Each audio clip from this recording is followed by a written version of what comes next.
What's poppin', everybody? Welcome to Culture Popped Season 2, Episode 8. Aaron is on his way. He's fighting Los Angeles traffic to be here. But we've got Dolan here already. So dude, what a day, man. This has been crazy. Crazy day. Yeah, it has. It started off slow. Like those of you watching our group text chat, we have like 4 or 5 of us. It usually we'll just talk about 1 or 2 things. Then all of a sudden, a news event happened. We're going to talk about, and it just took over it just completely ruined our whole afternoons. All the plans we had, everything we were going to do, it just derailed everything. Yeah, I mean, we're still going to touch on what we planned on talking about. But man, it never fails that like something will break on a Tuesday. And it's also kind of interesting because of my past jobs. I do have some connections in certain places. So to get some information out of what's going on is it was fun. And it was just like every time I was getting new information, I'm like just texting the group. So apparently this. But anyways, for those of you that don't know, Dolan is one of the co-hosts that we have here every Tuesday. And he is also a comic book writer. He's got a project currently going on, Unholy Nightmare, which has been backed, but you can still back it if you didn't already back it. And we will have Aaron Sparrow, comic book writer and editor, joining us in a second. But before we get to this fun show that we have for everyone here, I do want to say hello to the chat and kind of get that out of the way so we can get to the juicy tea.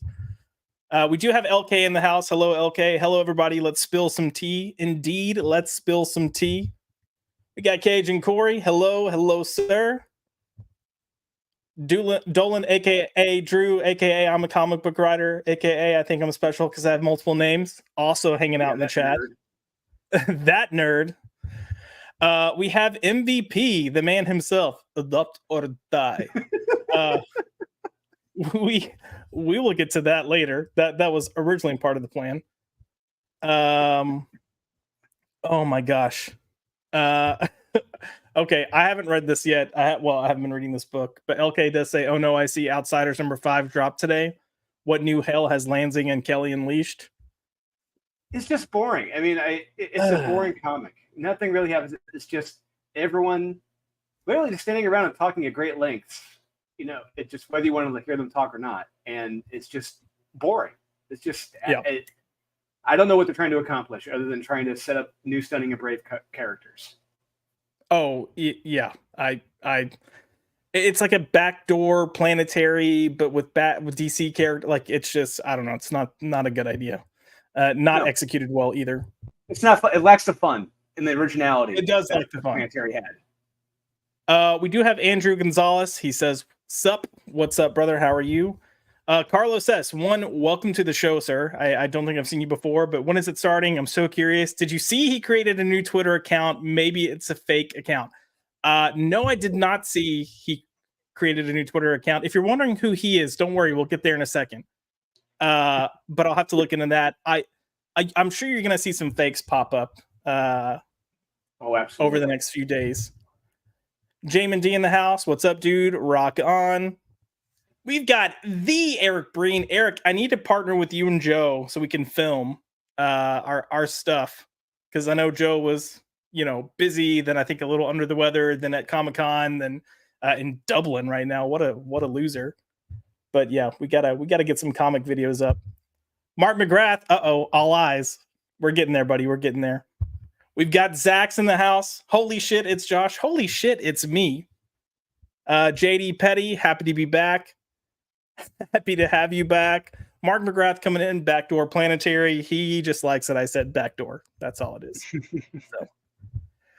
All right. I mean, people are waiting, so we'll go ahead and get to it. So the unexpected, breaking news first story that we're gonna get to, Bo DeMeo fired from X-Men 97. Announced today, probably around 2:00 Central Time ish. And I was working out. I was working out when the news broke, so I didn't see it till 30 minutes into it. but our chat had blown up, and I was like, hold, I know people that know him. Let me see if I can get some information. So started kind of like reaching the feelers out to find out what was going on. Because here's the deal. Like so Jeff, let's reiterate this. Let's reiterate this. You know people who know him. So you got the inside dope on this guy. Oh, for sure. Not only do I know, look, okay, here's the deal. Los Angeles is a big, small city, especially when you work in the industry. So if you work in the industry, you get contacts, you all kind of end up working with each other at some point in time. There are connections there. Beyond that, when you're within the gay community, it becomes even smaller. Like everyone knows everyone. Everyone knows what people are doing. It's just... That's wild. It's a small world. It's interesting. But beyond that, I also have people that work at Disney and Marvel. So stuff all around. Anyways, Bo is the executive producer. He was the guy running X-Men 97. The first season is scheduled to drop like in a week and a half, I think, 2 weeks. Yeah. It's this month. It's dropping this month. Yeah, it's in a few weeks. Yeah, sorry, I'll let you continue. It's just wild. I'm sorry. Yeah. They've already had plans and stories developed for season 2. They were preparing plans and stories for season 3. And then this happens. So if Marvel and Disney are going to drop someone and publicly state, like, he's been dropped, he's not doing any of the marketing, he's not going to be making appearance, he won't be speaking to this, nothing. It's very telling. And I think when you're working in this industry, when there's not a PC commentary of like, oh, creative differences, or, you know, the stuff that you usually hear, it's only a matter of time. Mutual parting of the ways. Correct. It's only a matter of time before shit starts like really coming out. But this is the second big firing that Disney has had in the Marvel scope of things outside of Victoria Alonso. And it's just not typically how they do business. So I reached out to some friends and I was like, what's going on? What's happening? Here's what I know. Part of this has to do with, I'm trying to think of the best way to phrase this. Part of this has to do with the sexual nature of things that he's involved himself with in the past. Now, do I have specific details? Yes. Do I have specific details on other aspects? Not quite, but I have some idea of things. So I'm going to share what I know. I wish Aaron, get through those freaking red lights, man. So we're going to kind of start off with this. I had mentioned I had concerns months ago because he appeared at Comic-Con in San Diego and he did a panel for X-Men 97 and he was wearing a hat from a brand that I was like, I wouldn't wear that brand if I were doing any type of marketing for what's considered a children's show. And the brand is a brand called Nasty Pig. If you want to wear Nasty Pig, fine. But it's definitely like a sex positive, pro gay sex type brand. Their marketing is pretty raunchy. Oh, say pretty raunchy. Look who appears. Hey. What's up, pretty raunchy? What's up? How's everybody doing? Doing pretty good, man. We kind of just jumped into things. I'm giving the start of this story, but I'm talking about when we were preparing for our parody stream that we did with Max and how I mentioned Bo wearing Nasty Pig, and I had concerns about someone in his position wearing that while promoting a kid's show. So, Josh, he's just trying to insert queerness wherever he can. Insert is the key word. Also, if you've never been here, just know that this isn't gay bashing. Like, it's not gay bashing. Anyway, let me focus. There's a million things going through my head right now. So we were pulling stuff for that stream, and I was trying to pull pictures. And as I was looking, like, he had scrubbed his social media from what was there before. A lot of the stuff that he was tagged in, he had removed himself. A lot of pictures he had posted, he had removed. A lot of things that he had liked, he had removed. And it was all because it was kind of, sexual. Like, whatever. You do your thing. You do you, boo-boo. How about that? Mm-hmm. But definitely not the best for kids. So I guess a little bit over time, he started getting bold again. And he posted a cosplay picture of him as the Goblin Prince. And this is apparently kind of what started some conversations behind the scenes. So his idea of a cosplay for this character was a tank top and a jockstrap. It was on his Instagram. People had already started following him because of X-Men 97. So probably a questionable decision when you're being that public in that profile. Do we have a picture of Havoc as the Goblin Prince? Oh no, I should have pulled one up. Those who don't know, like the inspiration of the costume. I started to pull pictures that I did have, and I was like, no, this is too risque. Mainly because of the monkey picture that I talked about earlier that I'll explain in a second. But I should have. We'll try to see if I can pull up a Google image and share my screen in a second. But he posted this picture of him, quote unquote, cosplaying as the Goblin Prince, tank top, jockstrap. It was on his Instagram. People could see it. He'd even like hashtagged various things. He was already publicly promoting X-Men 97. Just it was questionable. Aaron, if you want to try to describe the Goblin Prince real quick, I will pull up a picture so people can see a reference. I tried to find his picture. It's hard to find shit of him right now.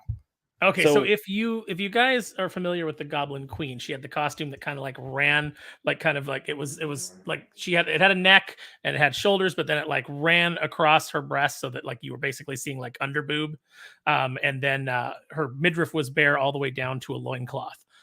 The Goblin Prince's costume was basically the same thing, except it was on a man. So that's what Havoc was wearing, was kind of like a knockoff of her costume as her thrall. So that was during the X-Men Inferno storyline. And it's a pretty unique look. So that's pretty much what we're dealing with. Just think very skimpy loincloth, very skimpy top, and you've pretty much got what the Goblin we're Queen loading. Give me one. There. Yeah, absolutely. Hold on, I'm about to drop share my screen. And everything you described says to me, X-Men showrunner.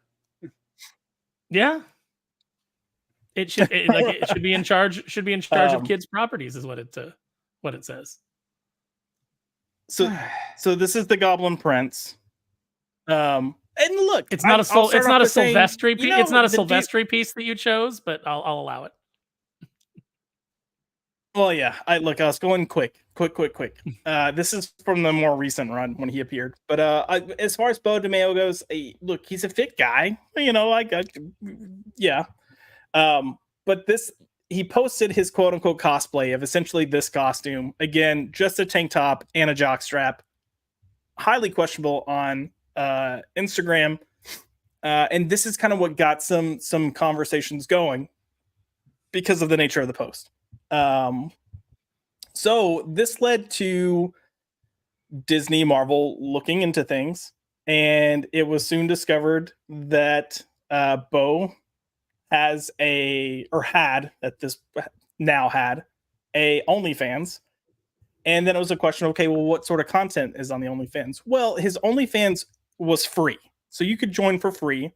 And I received confirmation that, yes, there are nude photos for free. Mostly but he had some dong action going in there. And if people want to know how sure, how certain am I of this, the contact that I was talking to sent me a picture, full frontal. Josh, and on it. Okay, so let me ask you this. In the X-Men universe, would you describe the pictures as being more Micromax or more Colossus? Okay, so let me say I can't speak to his appendage. Because the person that sent it to me edited the photo with, the monkey emoji where it's like the see no evil monkey.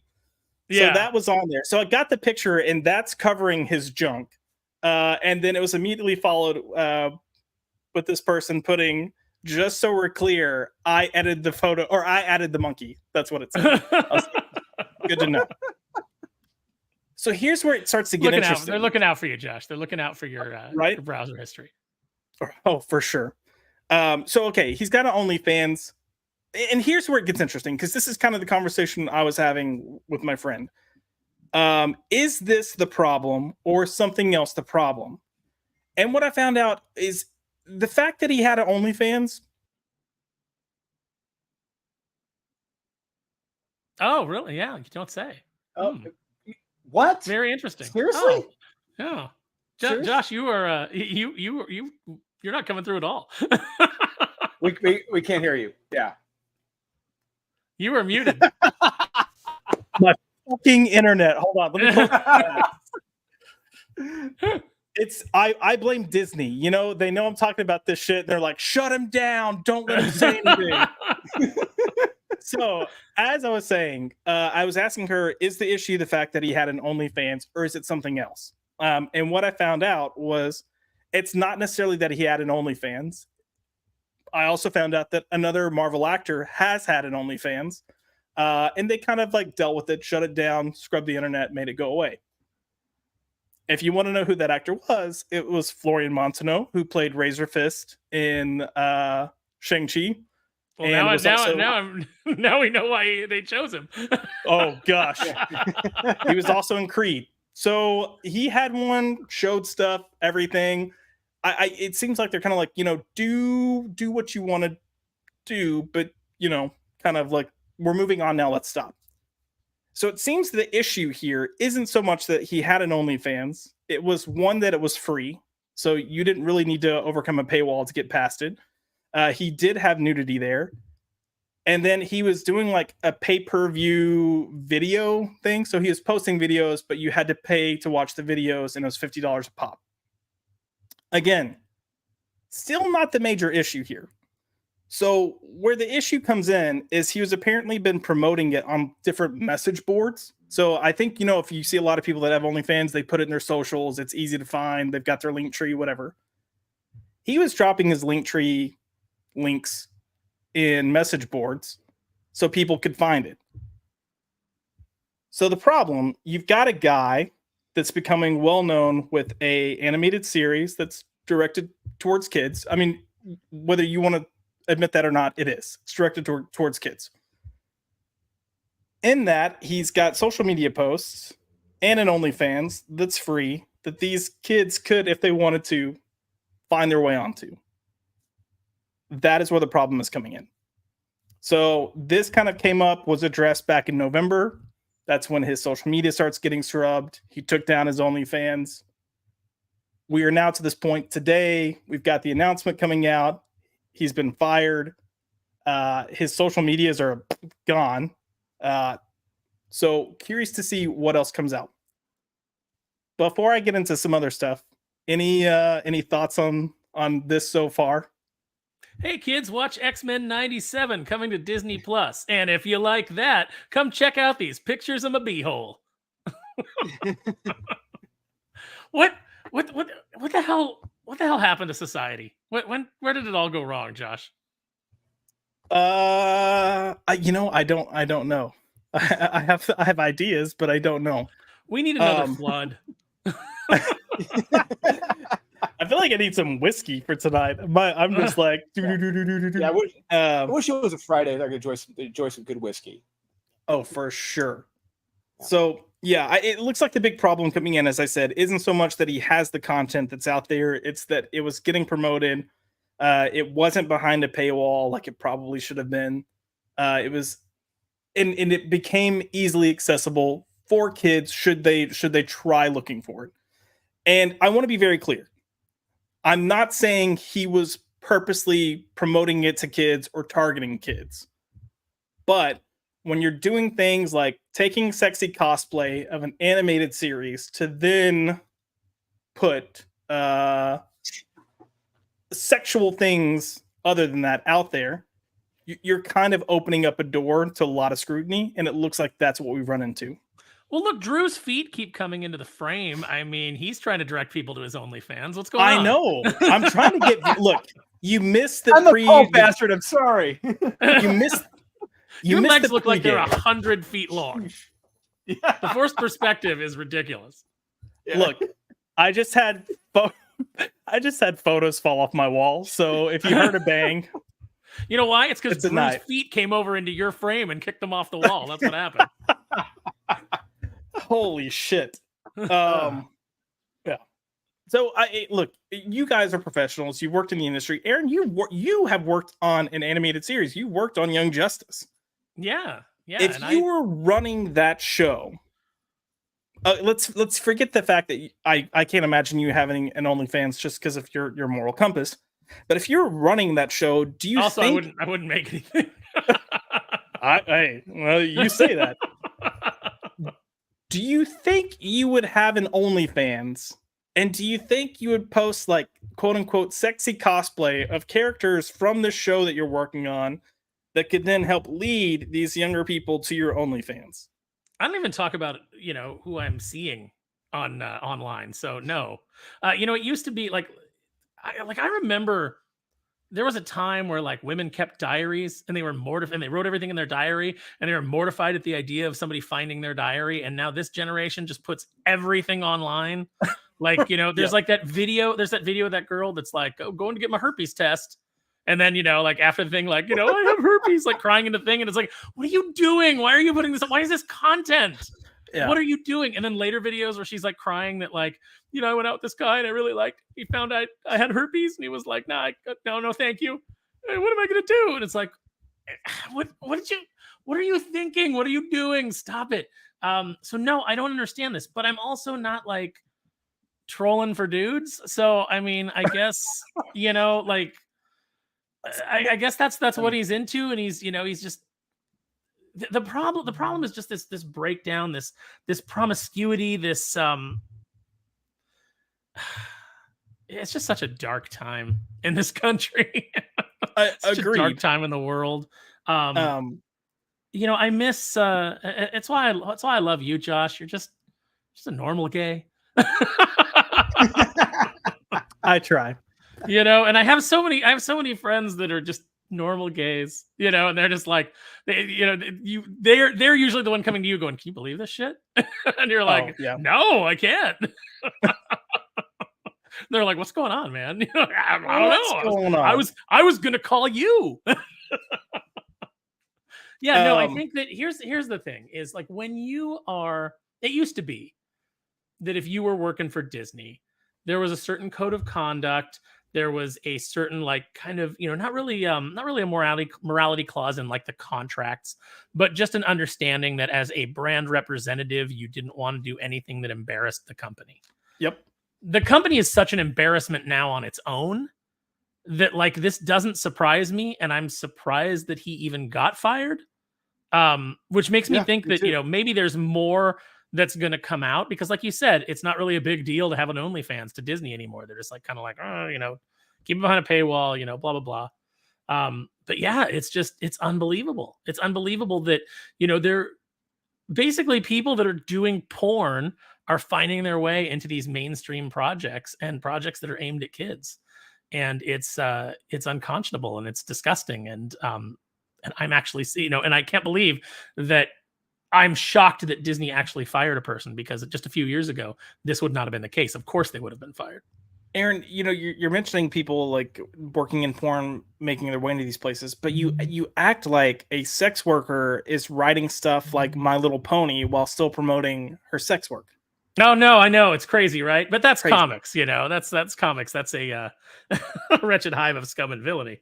It doesn't matter. It doesn't, even if you are a full-time prostitute, they're like, oh, well, a full-time prostitute is surely making enough money to accept our shitty page rates. So, of course they're going to get hired by IDW. They're making a good enough living to, that they'll take anything. They'll literally take anything. That's their job. Take anything. Anywhere and any place. I will say that my friend, my contact, did stress that this is not the only. This was just a factor in the decision that they made. It wasn't the only reason for the decision to fire him. And there's been accusations in the past about previous shows that he's worked on where he's been emotionally abusive, verbally abusive to people. And he's made some questionable comments about certain people and their lifestyles, which is kind of ironic. Like he's made comments about bottoms being STD receptacles. So the fact that he's kind of having this come out, I think, is a little bit of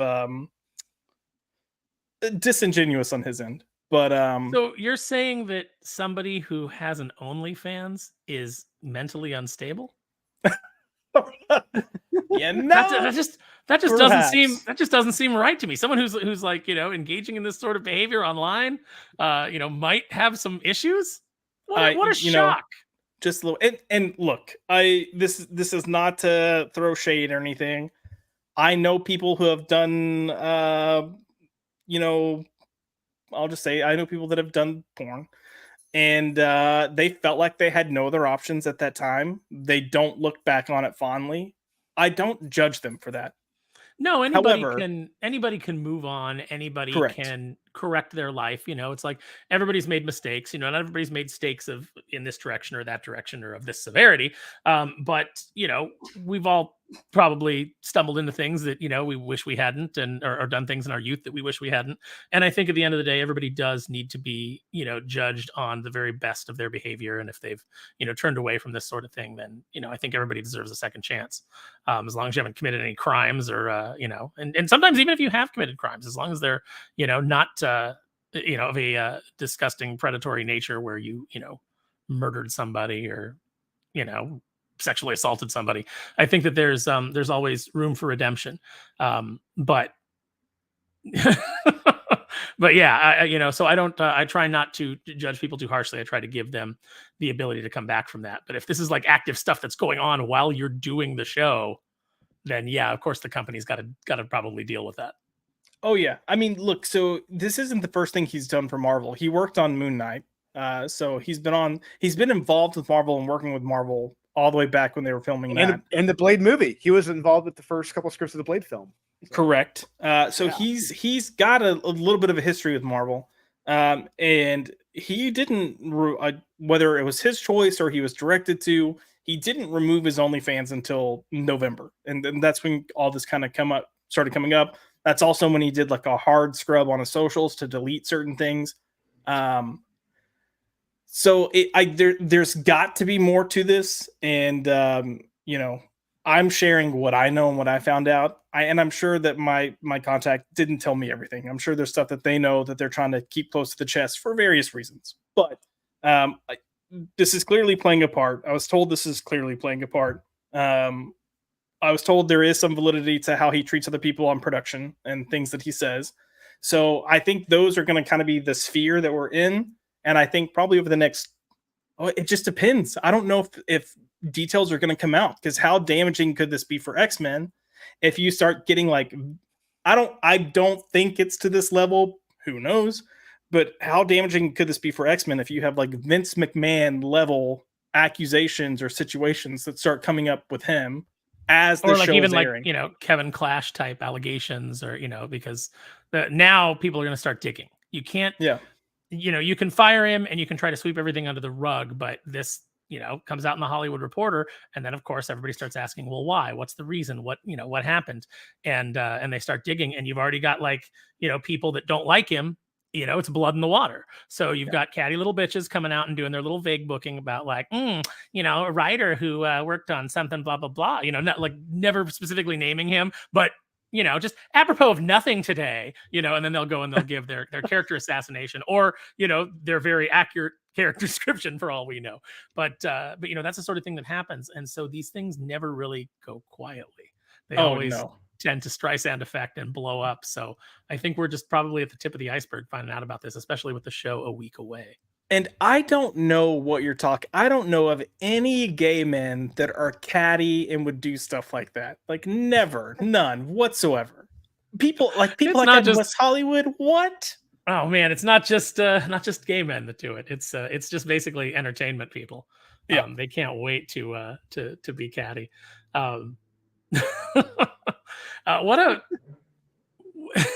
Disney cannot stop stepping on their own, can they? Oh, like just right out of the like everything that they're doing, everything that they're trying, and man, at a time when Bob Iger needs as little embarrassment as possible, just everything is falling apart. It's almost like you let in a bunch of weirdos.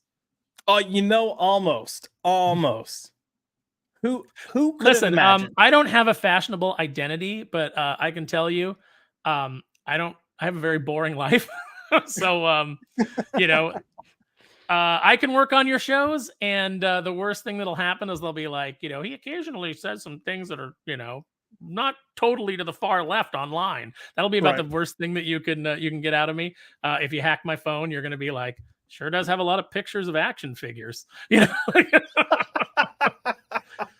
he's got like baby animal action figures. This guy's weird. You know, This guy's weird. I think he customizes his own action figures. What a nerd! what is going on with this guy? Yeah, like I'm like the guy that's you know, I'm not a 40-year-old virgin, but I am the guy that's sitting there, you know, like 40-year-old virgin going, and now I paint your silver pants gray. You know, like that's me on a Friday night. So Yeah. Drew, any comments before we hit the, or I guess any thoughts before we hit the comments section?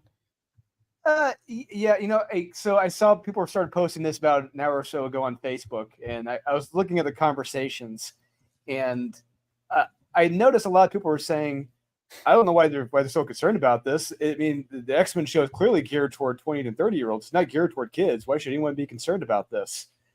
And I guess that's kind of the level of the pushback we're kind of seeing on that the defense of his firing. I mean, look, you could definitely make the argument that there's a targeted audience of people in their 30s because it's a nostalgia bait. It's a continuation of, you know, people my age and what we watched growing up as kids. And, you know, you're going to have that intrigue there. But I promise you, anyone that has kids, they're looking forward to potentially watching this with their kids. Exactly. Or, you know, like, it's not like when they were making this, they're like, all right, it's not going to be gritty. It's not going to be edgy. It's not going to be targeted towards adults with adult themes. It's going to be family oriented and family friendly so the entire family can watch. In that respect, it is 100% targeted towards kids. There's no way around that. And that it seems, I'm going to say it seems, I don't want to put words in people's mouths. I'm just sharing the info that I know, but it seems that's what's really the concerning issue between his online activities and this show is that it could almost be construed as if he was targeting kids. Again, I'm not saying he was. I'm not saying that was his intention. I'm just saying it can come across that way.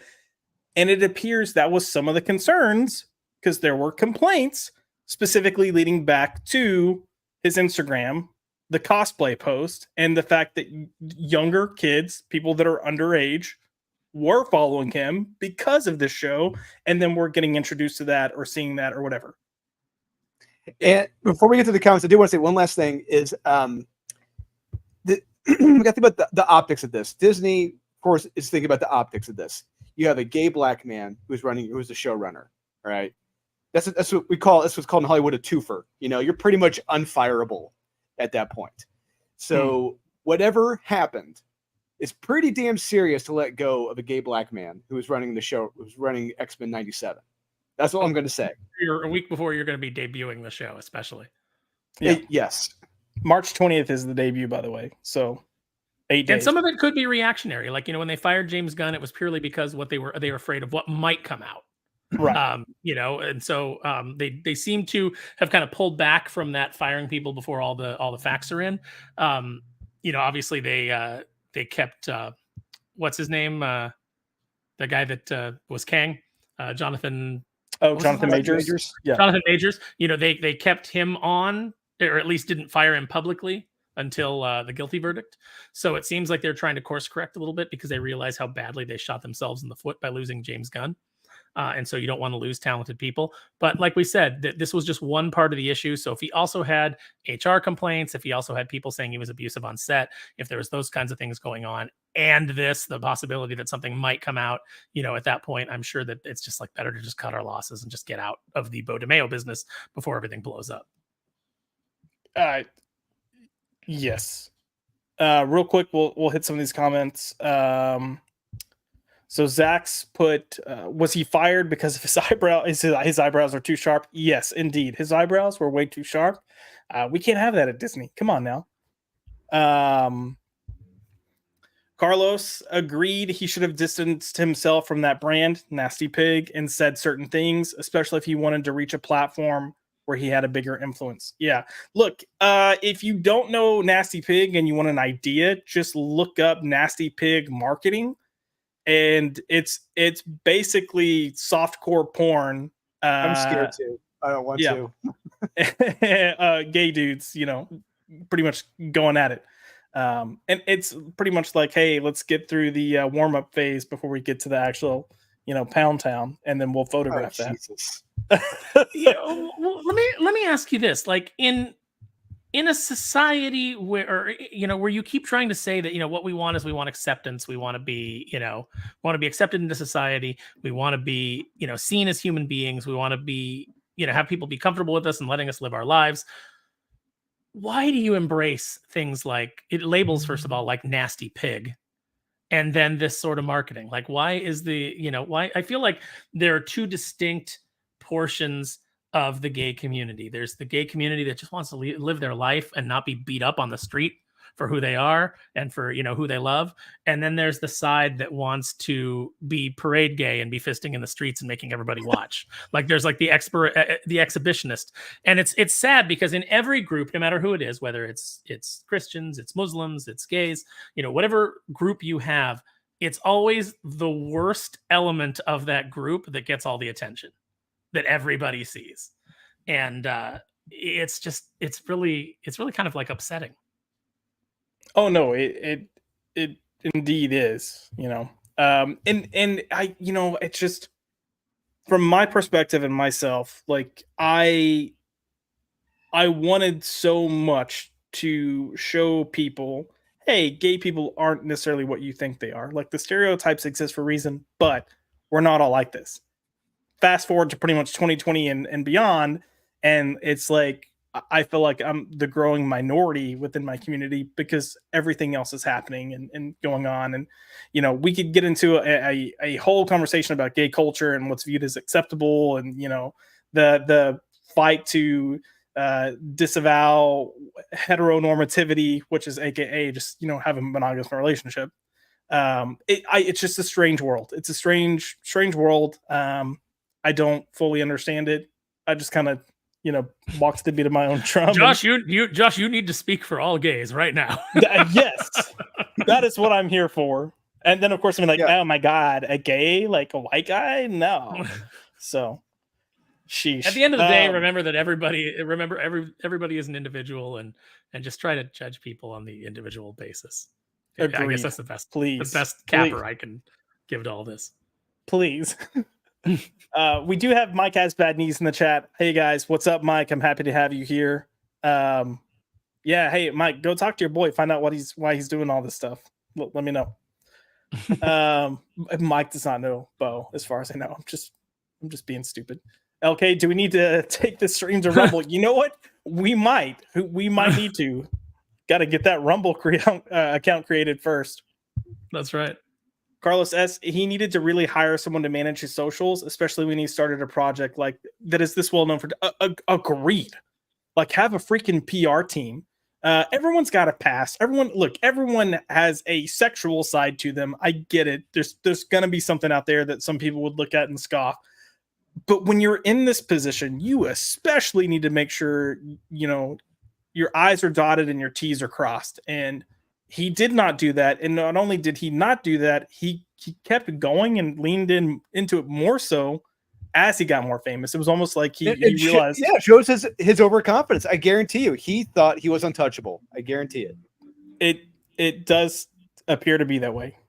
This is the double-edged sword of being in what's been for the last few years a protected class.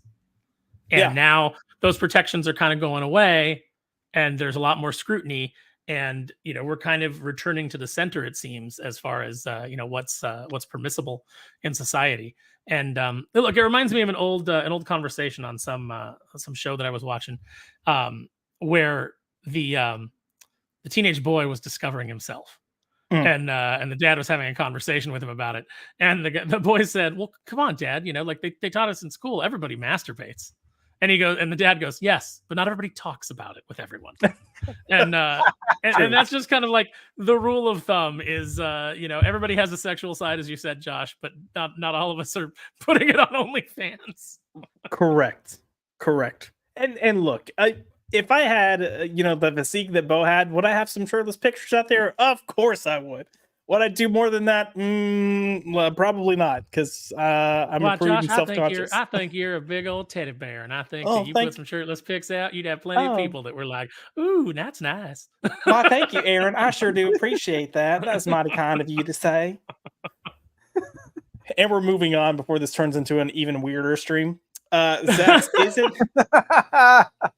isn't this the guy that snitched on the Witcher writers for actually hating the? Yes, it is. Yeah. This is this same person. So see, like I Interesting. said, you take the good, you take the bad, you take them both, and there you have the facts of life. oh yeah.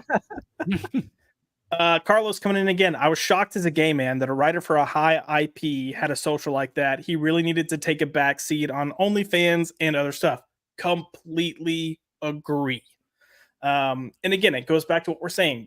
You have a certain responsibility when you step into a role like this. You kind of what Aaron was saying. You are a brand ambassador, and you have to understand that you're going to be viewed as a role model, whether it's from other gay people, other people of your same race, kids that have a love for this property, other adults that have a love for this property. They're going to look at you as someone who is, at the end of the day, you're guiding people to a degree. Like, you're putting material out there that they're going to watch and take things from and potentially learn from. Be on your best behavior, man. Like, just it's not that hard. It's not, with the money you're making, it's not that big of a sacrifice. Mike has bad knees. I'm really worried to see what is going to show up in this X-Men cartoon. Well, I don't know if you've noticed based on the marketing, but the males in the series look pretty very nice.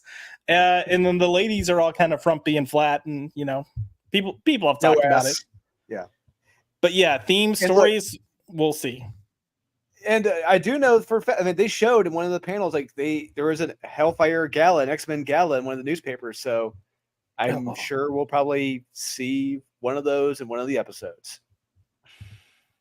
I hope not. LK, also, how does Disney not employ investigators to vet these top positions? It's one thing if he's a random animator, another for I agreed. I don't, maybe it's let me think of how to say this. When I was in LA and I was working, there are plenty of things that were uncouth that people knew about. Like, we were well aware of what was going on.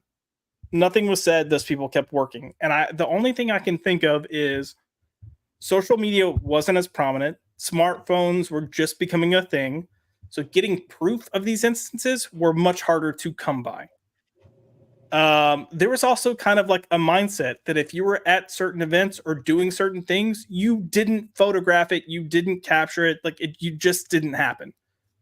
It's the opposite mentality now. It's kind of what Aaron was saying. Now it's like, oh, we've got to show ourselves doing this. We've got to put this out there. Look how, beautiful, bold, and brave I am. And I think that's the difference here. Whether it's arrogance of these companies thinking it's not going to come up, or praying for the best that it doesn't come up. Who knows? But yeah, they need Social media has just created another layer of narcissism within people. And, especially if, if the last few years, if you have a protected identity or a double protected identity, you feel like you are untouchable, like Drew said. So, you get to, you're like, please touch me, and putting it out on OnlyFans, please touch me. And now, things are swinging the other way. Josh, what are you laughing at? I know you're laughing at something in the chat. What are you laughing at? No, is it Mark McGrath agreeing to speak for all of Whitey? Oh, no, I've missed that so far. I don't think I've seen that one yet. I'm starring comments so I can get to them, but carry on. Mike has bad knees is speaking for all black people. Mark McGrath speaking for all Whitey. Oh gosh, I don't know if I've either missed it or I haven't gotten there yet. Well, we've got a lot of good comments going on, so I'm trying to get to these. We have a good chat. Like, our chat's always lively. Also, real quick, if you're here, hit the like button, share it. If you're here for the first time, we appreciate you being here. This is a little different than how we usually go things. This portion of the show is a little more off the cuff than we typically do, but it was because of how last minute everything was today. But again, thank you for being here. JD Petty, okay, when I turned on the pop by culture screen, all right, I decided to keep watching, okay, because of Drew's feet, all right, / Tarantino. I mean, sounds like a sound argument to me, man. I'm sorry. Right. Drew was bringing the peeps in for me.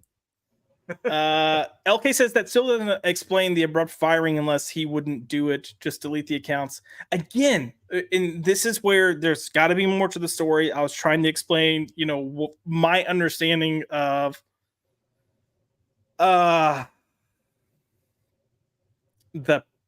perspective and perception of the situation. And I think that's where some of the trouble's coming in. And it doesn't sound like it's one distinct thing. Like this is the problem. From my understanding, there are multiple factors at play that led to the decision. But it does seem like this activity, the fact that it could be construed as being targeted to kids or kids stumbled across it, and then that led to complaints, is a heavy hand in what's being decided. So yes, listen, guys, he's still going to be able to sue, and he's still probably going to get a settlement from Disney because that's the way these things work. They'll just try to make it go away. I mean, they're probably going to try to do everything they can to not let information get out. So, that's what I'm here for. You can always sue Disney because Disney hates Discovery. Yes, indeed they do. Let's see what else we have here. Dude, I'm already getting dry mouth and we're like we're not even an hour in. We have Nadia in the house. Hello, Nadia. Plugging a shameless show coming up. We're going to debut it April 1st. We had some technical issues, but Marvelous Monday will be kicking off April 1st. It was supposed to be the first week of March. Got my exporting problems out of the way. So if you've been following, that was a little bit of a demon to fight. And now I'm fighting Disney because they're trying to stop and block my video because I put clips in it. Fair use, you bastards. Anyways, we've got Mark McGrath. Lady, the problem isn't in my pants. Are you sure? Are you sure? Lady, the problem isn't in my pants.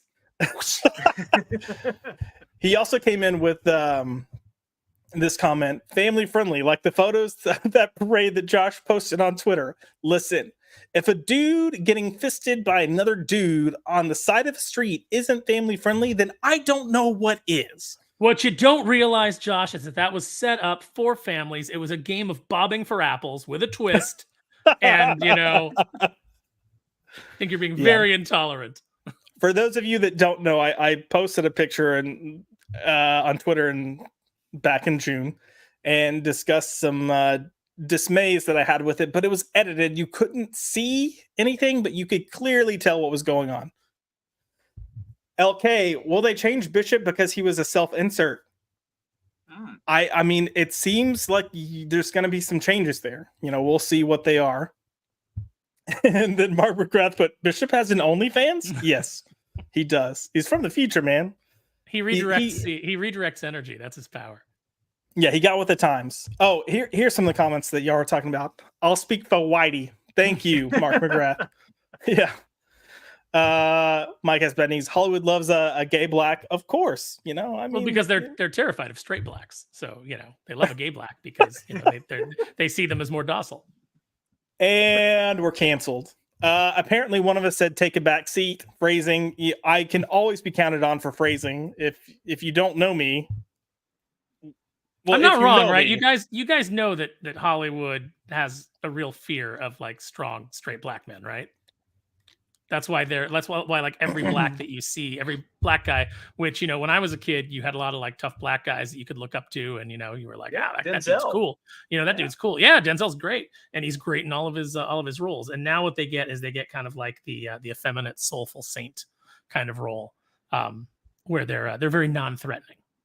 Yeah. Like Mahershala Ali, you guys playing Blade. It's like, I don't see him as a threatening Blade at all, whatever, because of like the roles he's played in the past, the ones he got nominated for the Oscars for. I just don't see that coming from Blade. But now he puts on 50 pounds of muscle and and a little bit of attitude, and that might change. He is an accomplished actor, but he is a very like kind of like thin, reedy guy. And I don't know. You know what, Drew? Go back to Predators. where he was playing like that Somali kind of warlord guy. He was in Predators? Yeah, he was the Oh, Somali warlord. oh my god. I have to watch that again.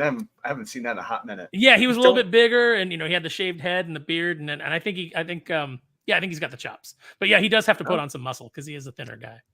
Don't forget his role in Luke Cage either. Like he was pretty menacing. He was great in that. And then they killed him off and brought in a guy who was a clown. Like, he's like they brought in a cartoon character. Pretty much. What's crazy, all these roles were almost like all these were over 10 years ago. I think Luke Cage was almost a decade ago, wasn't it, at this point? Yeah. And now they all count. Yeah. They all count. So it's gonna be one of those weird things. Like, I was always thrown because Alfre Woodard is a villain in Luke Cage, and then she shows up in Civil War scolding Tony Stark about her dead son. Yeah. I do have an interesting comment here, and I hadn't thought about this, but Grateful Dog, hello, nice to see you here. He put Bo is going to get more decency than Gina Carano, unfortunately. Absolutely. Yeah. Mm-hmm. And it's shameful, but yeah, I think you're right. If something comes out, they will have to put out a statement condemning him. If there is something that's egregious. Look, you can't completely scrub the internet. Like, they've done a freaking good job of it. But someone somewhere is gonna have photos. I have one. Well, I have a monkey edited photo. I guarantee you there are 4chan data miners digging right now. Oh, for sure. Grateful Dog also said, bobbing for D's. D's what? D's nuts. Max is still Max. You special little crayon eater. You took that like a chump. I know what he's referencing too. Yep, I do too. We're not there yet, Max. I get that reference. Yeah, I get that reference. Jump the gun, man. Yeah, I think the next month will be interesting to see what does leak and how Disney handles it. But I think you're right, Aaron. They don't want any investigations coming out. They're gonna try to shut this up as best as they can. Or if it does come out, they're gonna come take the moral stance of we do not support this. But it's at this point, it's clear that whatever was going on, they've known since November for sure. So they definitely took their time with whether it was either building the case or getting their facts straight, whatever it might have been. They took their time with it. So it'll be interesting. Armando Lopez says, I don't know. Aaron is giving off Candyman from Django vibes right now. Indeed. Which one was Candyman? Wasn't he Waylon Goggins? Oh, when I was doing the voice, maybe like possibly. Now Raylan. I can. That was what's his name? Don Johnson playing that. Yeah. Oh, okay, yeah. That makes sense. Yeah, you treat him like him. I can do so I can do like that? Yeah. Max, don't you have a class to get to? Don't you have some like midterm or group project you should be working? Like, go to school, you nerd. Max has class? Since when? Yeah. All right. Do we have anything else we want to add to this?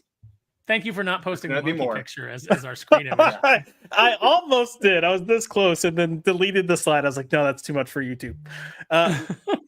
I should have done a poll. If you want me to post the picture on Twitter, I will. Let me tell you, when it comes to doing polls, I'm even ashamed of myself for that. Oh man, I'm gonna pass out. Jesus Christ. Candy was apparently DiCaprio. It's been forever since I've seen that movie. Oh, okay. Yeah, it's been a while. I didn't know all the characters' names. All right. So let's move on to what we had planned on discussing tonight. And that is Yaira #1. So Eric July and his Rippaverse, they launched their new crowdfunding comic, and it's a graphic novel, 90 pages, Yaira #1. It's spinning out of the ISOM universe. God damn it, Max. It was meant to be a DFW. I don't know if it's come. Oh God, I see. We're gonna watch it, right? We're gonna watch it. Yeah, I'm gonna have to pull it up because of the whole like bow thing. I got so tied up that I didn't actually pull the vid, but I'll do a screen share and we'll watch it from YouTube. But we got a couple of things we'll kind of go through first. So one, I just kind of want to start off with just high level what Eric is doing this crowdfunding, seeing the success of it. Do we think it's a good thing for the industry or a bad thing? And I kind of want to just start with that before we start going into the dirty details of all of this. But you know, he's creating a brand. He's really trying to build it into something. Do we feel like this is something that we can get behind and back, or do we think it's bad overall for the comic book industry? Well, full disclosure, we have a friend of the show and a friend of ours who works for Eric July, Kara. She handles all the customer service. So full disclosure, we do have a little bit of a connection there. I've met Eric and had a conversation with him. He's been on Comics Aficionados. I really like him. I like his energy. I like his attitude, the way that he's approaching this. And I really like the fact that he is sharing the wealth. He is building a business. He is hiring people. He is giving people jobs. I think that's all really commendable. And I think that, they have a level of success that is unseen in the comic crowdfunding space. It's created a lot of jealousy, a lot of petty, sniping that they have to deal with all the time. Every person who's part of the team. But overall, I think that the idea of building a cohesive comic book universe is a good one. I think it is healthy for the industry. So that'll be my lead in just to how I feel. I'm very happy for their success, and I think that it is a net positive. I will agree. I think it's a net positive. I think anytime you can create competition within an industry, and create jobs within an industry, I think it's a good thing. And I think he came in, kind of solo on this, doing it on his own. And I think there's an awareness there that he's not the best person to lead the stories and write these books. And we see that he's hiring people who have a background in comics, a background in writing. He's bringing them forward. He's hiring better artists. It's all steps in the right direction. So yeah, I will agree with you in that respect. I do think it's a good thing. I do like that he is kind of trying to branch this out and make it as big and inclusive as possible in terms of bringing people into the project. And he's also trying to, in some ways we can, debate the intention behind it. But he's opening up his warehouse to kind of utilize it for other creators to get their stuff out and ship it as well. Mm-hmm. I think those are all really good things. And I'll even go to Drew. Like, Drew, you've been involved with crowdfunding projects in the past. And, you've recently stepped out and done crowdfunding independently, which I know for you was scary because you had to let go of some life jackets and floaties. A massive one. Yeah. So what do you think about this overall, like this approach and how he's kind of, I guess, embarking on this venture? Oh, I've always commended him for this, and I've always respected it. And the fact that he's actually generating legitimate sales. These are actual sales to customers. And so there's no arguing there. The numbers don't lie. But when it does come to the numbers, however, we are seeing a trend, I guess, now where the costs for each of these books are going up. They're not really going down or leveling out. Their costs are going up, which is unfortunate. But hey, he's making the money. The customers are coming back. Now, as far as the backers, the backer count, if it's the same, if it's gone up, I'm not sure off the top of my head. I don't know if it's leveled out right now. It may be level, but hopefully he sees some growth to keep this going, because I would love to see more books with more creators. Because don't get me wrong, he's got Mike Barron involved. He's got guys like Chuck Dixon, Joe Bennett involved, which is great. A couple others, whatever. It is what they are. But I just hope he's able to afford more creatives to work on projects, because he's building something here, and it's got a positive future ahead of it. Yeah, you mentioned the numbers, so I took the screenshot right before, probably like 30 minutes before we went live, and this is where the campaign is at so far. It's been roughly 24 hours. He's got well over $1 million in backing, and you're talking about the price. There's only been 7,016 people who have backed this to get it to that number. So that's averaging out to over $151 per person. Which is, and look, this is where it gets interesting, because You know, you've got the covers, the number of people that have purchased certain covers. Some of those, you know, will be the same person. Some people are buying all covers. Some people are buying select ones. You know, factor that in. And I know there's like statues and other stuff that's involved, and those have some hefty price points. So all of that's getting factored in. But you know, we're in this weird situation where we're discussing the comic book industry and what is or isn't a good price for a comic. And then we're looking at what people are paying for these crowdfunding things. And I get it. You know, you're trying to help the quote unquote the little guy. It is a campaign. It's going to be more expensive because they're not printing to the degree that the major publishers are. There's all these factors that come in. At the same time, real quick, sorry, John, to put in perspective, ISO #1, that campaign, granted, it was the big announcement campaign, but that had over 42,000 backers, almost 43,000, and that was at 3.7 million. But we'll see what happens. So there's it's still early on, I understand, but we'll see if we can hopefully can get to 10,000, 15,000 backers. That'd be I think a very aspirational goal at this point. Yeah, it definitely will be interesting to see kind of how many people do end up backing it. From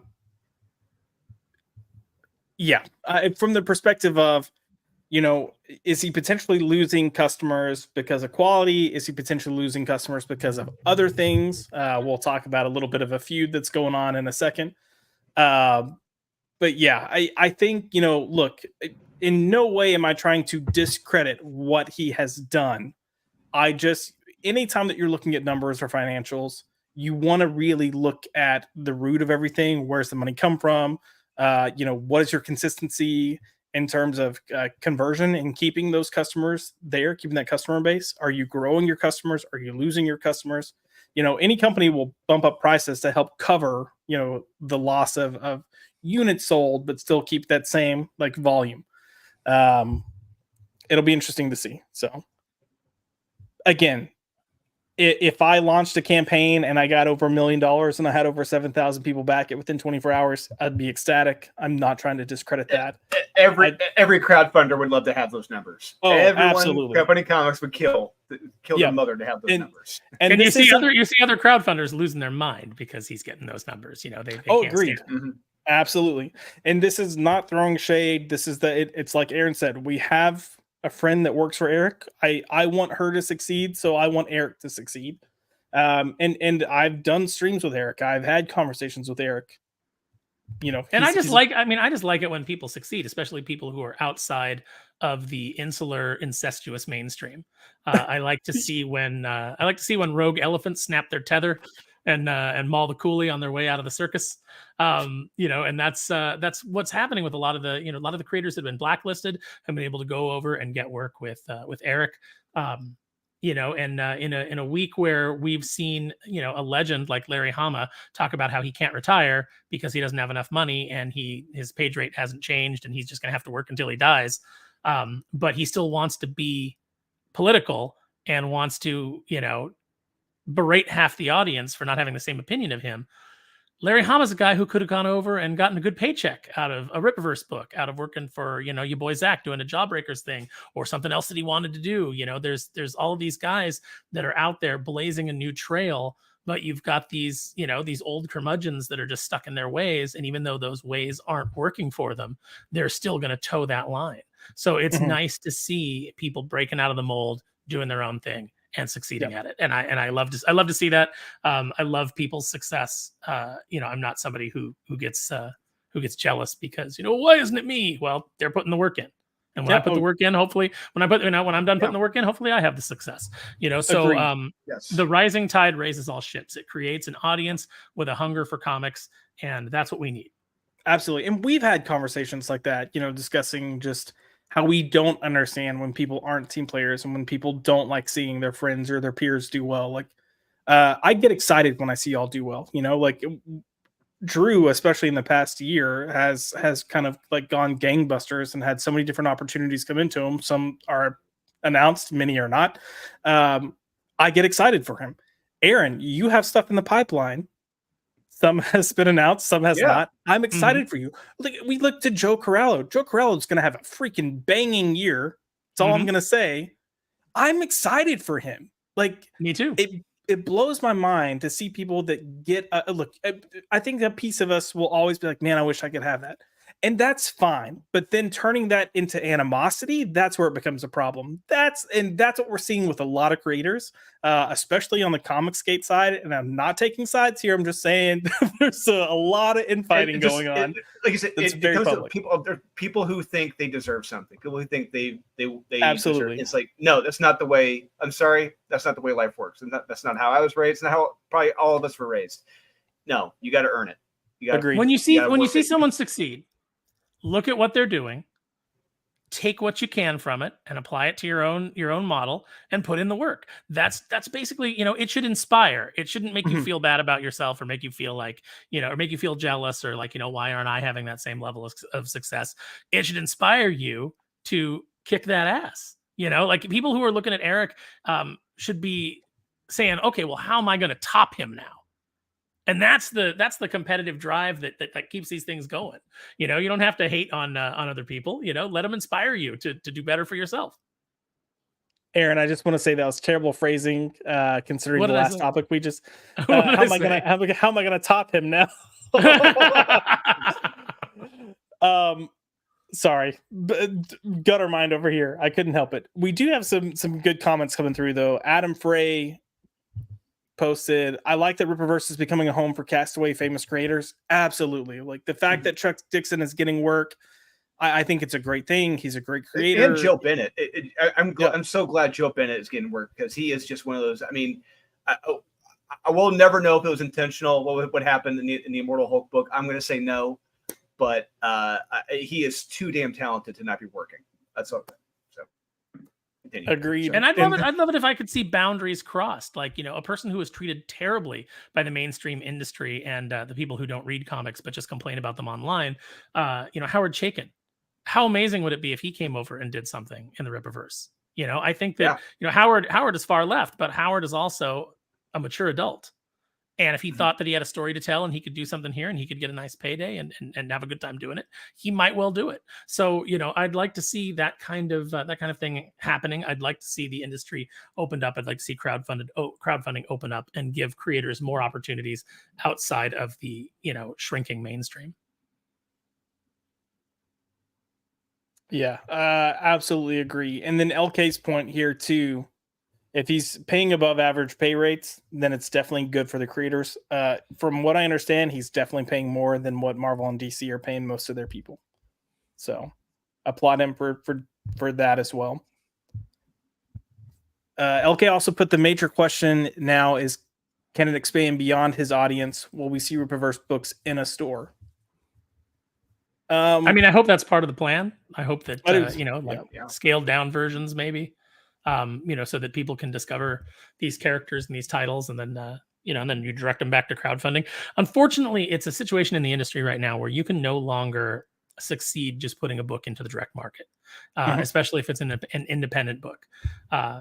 Even with Image, you're gonna lose your shirt by the time they take their cut and everything. Everything goes through. But you get into third, fourth, fifth issues, and you're losing money. So you basically have to crowdfund things first and then maybe put them in comic book stores. And I think that's the way to go, at least until maybe someday when the industry improves and we get some of these people that, need to not be in charge anymore. They're just too old. They have no new ideas and they're just part of the status quo. Until they're gone, I think that this is the model that has to be followed. Yeah, I can see that. Grateful Dog put, I dropped my Marvel and DC books to buy Alpha Core. I'd rather support this than comic book publishers that hate me. I think that's fair. I've had a strong push, even my local comic shop. What I will say is, in all of this, don't forget your local comic book shop if you have one. And I will say my LCS has really pushed indie books to try to get people to check them out and pick them up. And they're not having as much success as they would like. And I do think indie books are a lot of the better books right now. But it's almost like this FOMO of people are afraid that if they leave Marvel or DC, they're going to miss something that they wish they had. And it's turning out that's not the case. It's that loyalty brand. It's that loyalty thing. It's like if someone's been drinking Coke for so long or smoking Marlboros for so long, it's like, can I change, after reading them for 20 to 30 years? Can I make that abrupt change? And people still have that fear too. And You're so right, Drew. it's After 20, 30 years of doing coke, I'm like, can I switch to crack? I don't know. I don't know. Like, I'm a brand guy. Mike has bad knees added. The prices for this campaign went down. One of the books is down to $25, which is pretty much the standard price in this place or in this space. Yes, I do think a lot of the higher costs we're seeing, like I said, is coming from stuff like statues and whatnot. It does create a little bit of a scope issue of what he's making off the book alone. But yeah, how many no, you're copies right. are actually sold? I mean, it's great, $1 million. That's great, but like, how many actual copies, physical copies that were being sold compared to, like you said, a statue, a T-shirt, Agreed. or all the tchotchkes? I mean, even at this, like, let's look at this. So there's 4 covers here. So 5, 7, 9, 11, roughly like 12,000 copies, 12,000 issues have been sold. It's not bad. I mean, it's definitely better than some DC and Marvel books, but back in the day, yeah. I mean, I'll put it this way: this is definitely above the cancellation threshold for Marvel and DC. But if you go back even like 10 years ago, that threshold was like 30,000. And if books were doing below 30,000, they were getting on the chopping blocks. So, and that was when we still had like a relatively better economy and we had better talents involved, and the economics were completely different then than they are now. Right. Mike, but there's been infighting in Comicsgate since the start. There's always people coming in and butting heads, and then getting out. Yes, but it's gotten worse because I do know for a fact. I talked to some people who are been at the epicenter of all of this with people, certain high level people involved, and like the fracturing, it's gotten worse with certain people involved, and people who you thought were that close are not that close any longer. It's I don't want to say again it's getting scary, but it's just like I guess those bonds aren't as strong as they thought, and I guess there is that jealousy now that we talked about earlier. Some of them are getting jealous of one another. Yep. Andrew Gonzalez also said that he's been dropping some Marvel and DC books to get some Rippaverse books. Look, I completely support this. I think, the big two are not delivering. They're also kind of speaking out against certain audiences and groups, and I fully support you putting your money elsewhere. And if anyone read what Tom Brevoort has posted recently, I couldn't blame you if you left Marvel. Period. Left the mainstream period after what that I mean, lack of a better term, asshole has said.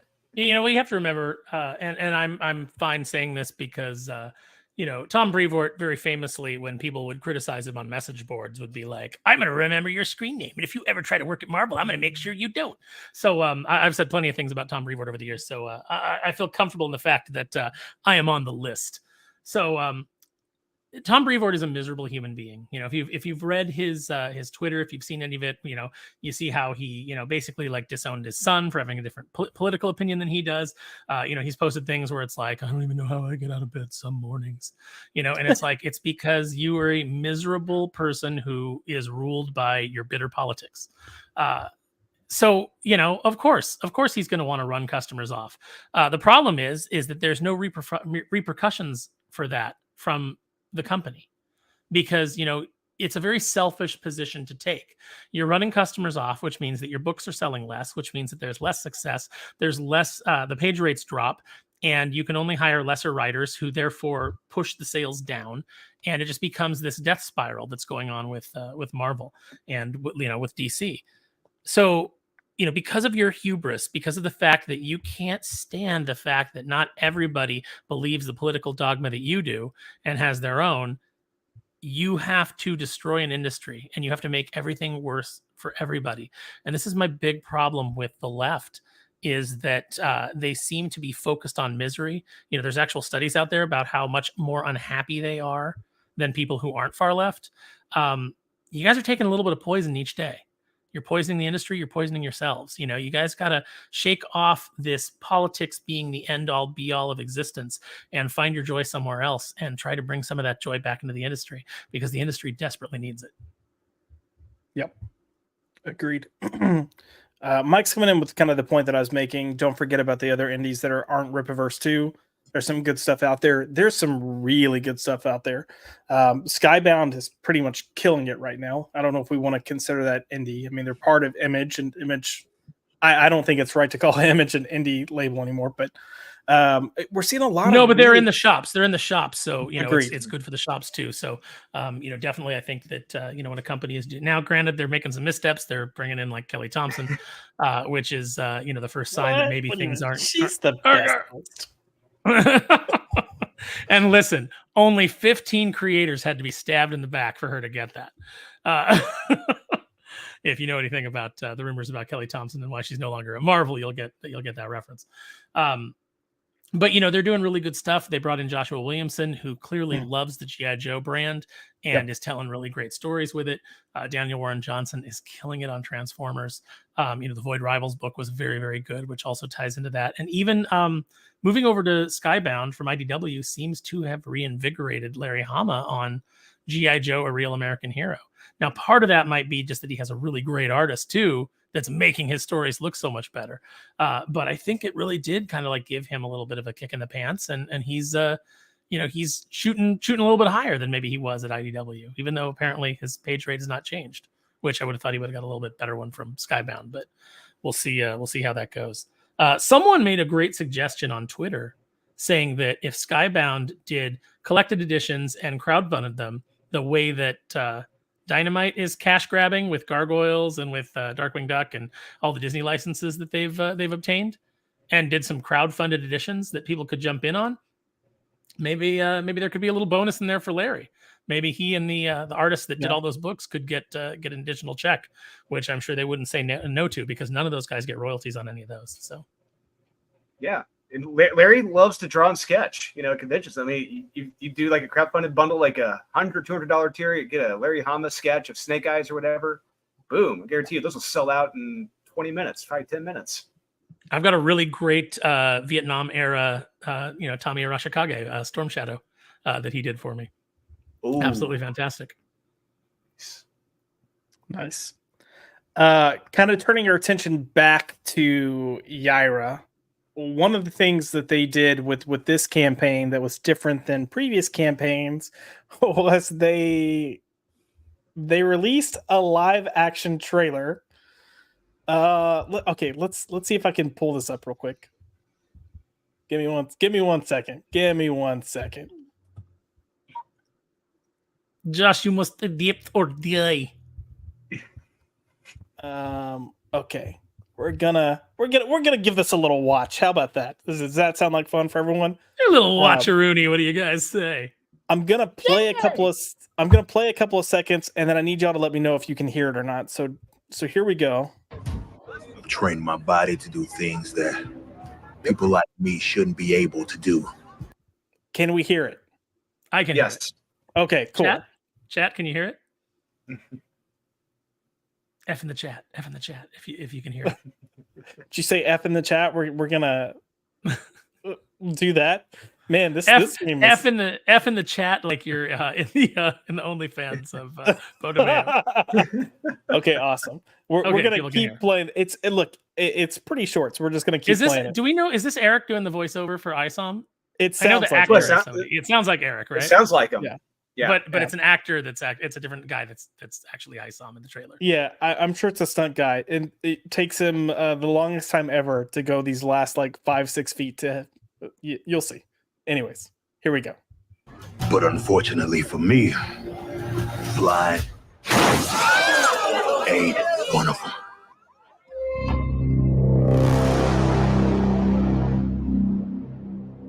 Oh, is this not the full trailer? No, it is. Right? No, I guess. Oh. Well, there you go. Son of a biscuit. Oh shit. Did they wreck a real car? I gotta know. I'm sure they had to. Yeah. Okay. Hold on. Y'all discuss. I'm gonna see if I can find this real quick. Son of a bitch.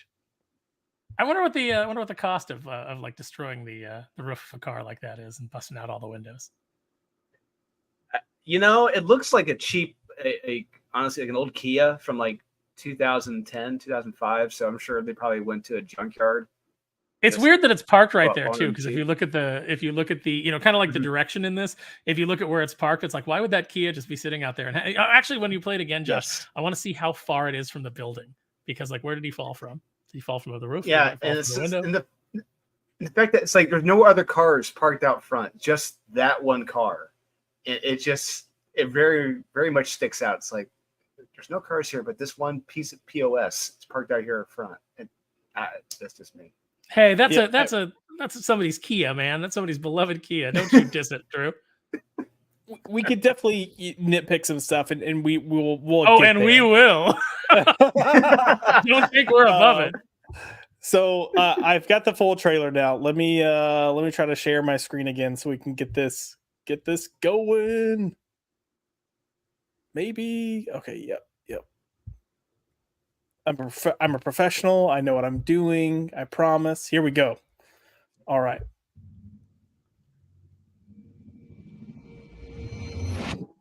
Rippaverse Studios.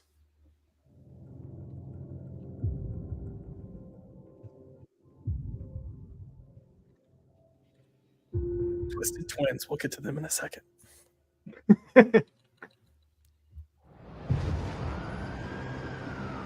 Good stock shot.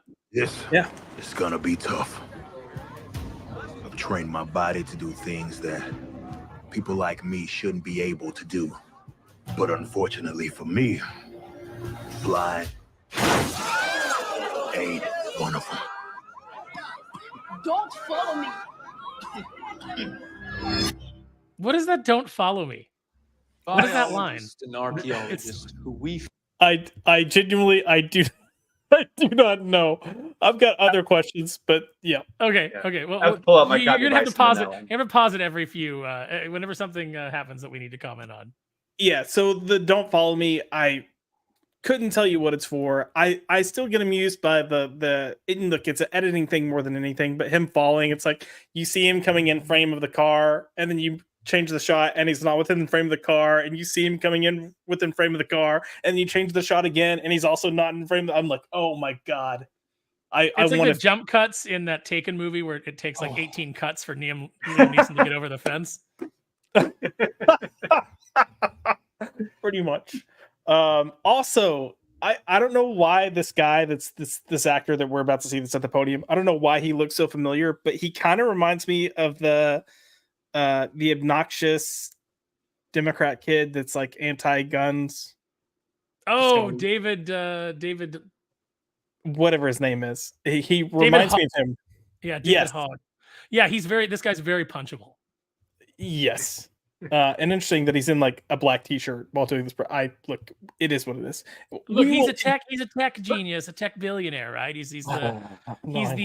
the Lex Luthor from Batman versus Superman, the Jesse Eisenberg, tech, douche. That's what we're he's- going for here. He's grassroots, man.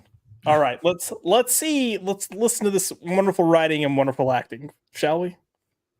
feel is going to be an undeniable asset here at Projexus.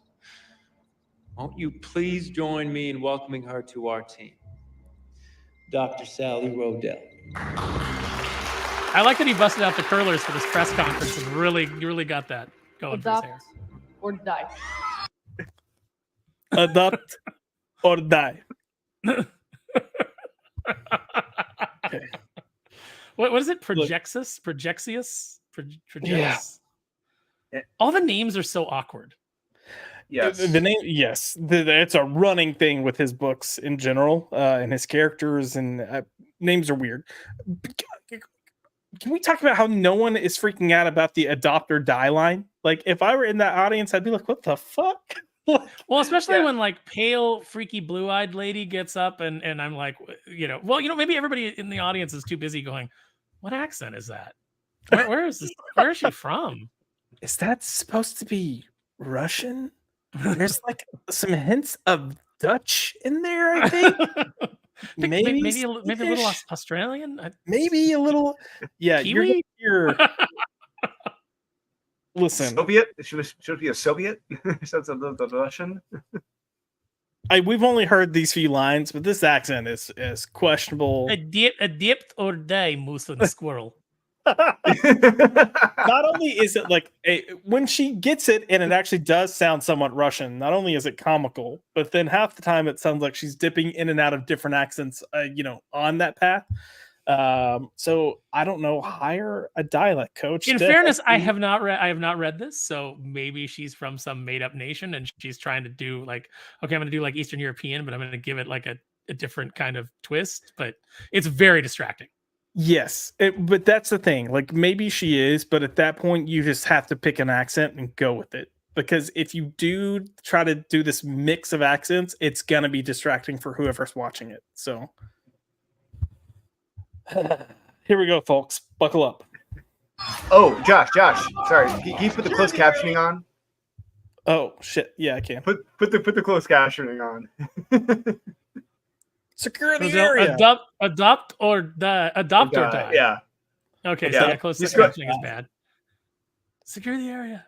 Secure the area. This guy, I think this guy looks legit. he does look legit. We're about to see one of the Soska. Is it Soska or Saska? I don't know. We're about to see one of them scream and run in the background. So to get ready. Get off, fucking ride. Right there.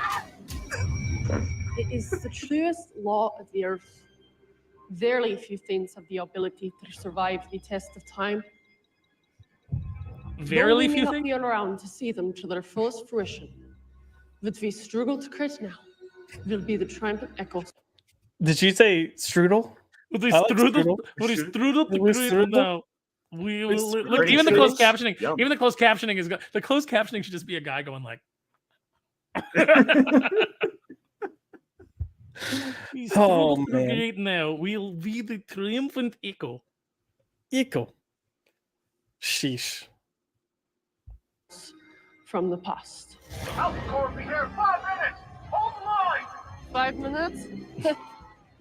Thanks for the heads up. I was here. I lived. I am still here. Among you. What?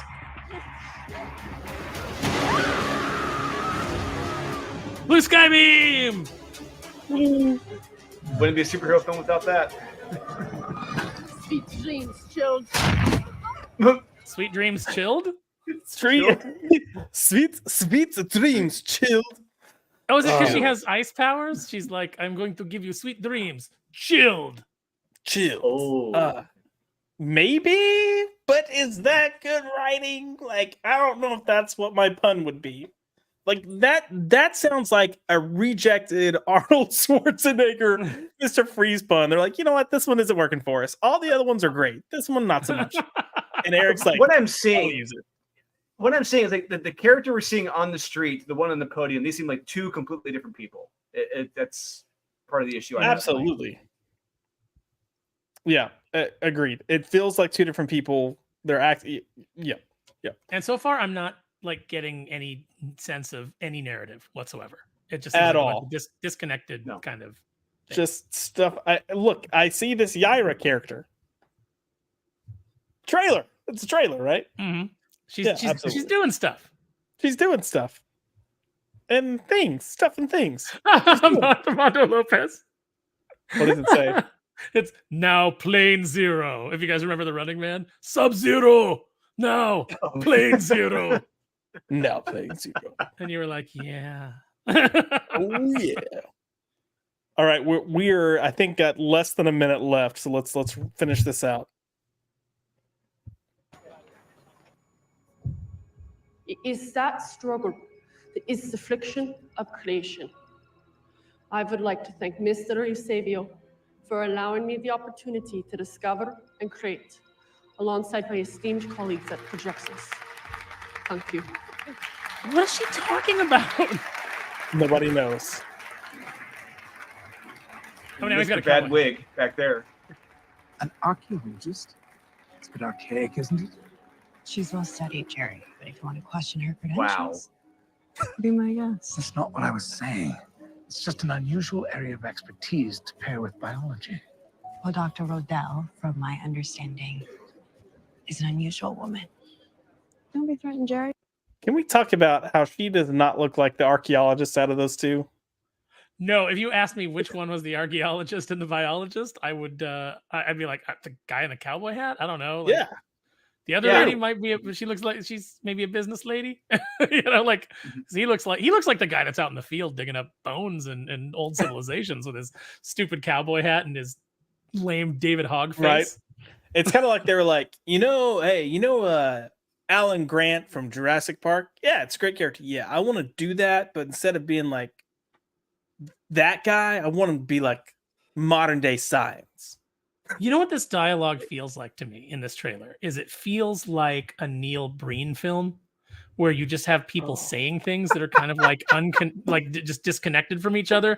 Like, just a room where people are like, virtual reality hacking, like that sort of thing, and then someone else will say like, bioterrorism mindscapes, like that's kind of like what this feels like, this whole conversation about. That's not what I'm saying. I'm saying archaeology is a bit archaic, isn't it? And with a degree in biology, what? Also, I assume that wig was purchased to make him look like a drawn character in the comic book. But maybe if you were planning to do this, you should have just had the actor and just drawn it to look like him without this bad wig. Maybe you should have got Neil Breen. Neil Breen should have played that role, and I would have. This is the greatest trailer in the history of mankind. Neil Breen. Oh, it'd be amazing. The funny thing is you could have gotten Eric Breen to play this role. Eric Breen, the Breen. The funny thing is this they didn't get this wig for this. The actor, wears this wig on his own. So. What? Really? No. I don't know. I don't believe it. Like, that's just the guy. He showed up on the day and like nobody wanted to tell him. He's like, I really wanted to get into character. Yeah. I really feel like my character would have this haircut. And Eric's just like, all right, brother, whatever. Oh, man. Sure. There's another like really funny moment coming up that I was like, what the fuck? But we'll keep this going real quick. She's on our side. Congratulations. Congratulations. And we're going to take like 10 seconds to show them standing here. Because that's efficient storytelling for a trailer. I don't care or know who any of these characters are, so I don't care about them standing there together. Are they also superheroes too? So I don't get blood. Some blood there. Blood. That by the way he tried to tip his hat, it's very clear that dude has never worn a cowboy hat in his life. You took that like a chump. Were you trying to knock me out? No. It was. You took that like a chump, like chump. but chewy chump. Yeah, we're rewinding. You got to listen to this exchange real quick because it's interesting and it makes you wonder what the fuck. So here we go. You took that like a chump. Were you trying to knock me out? No. It was meant to be a death blow.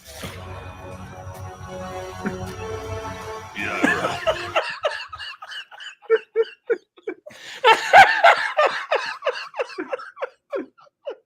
Okay.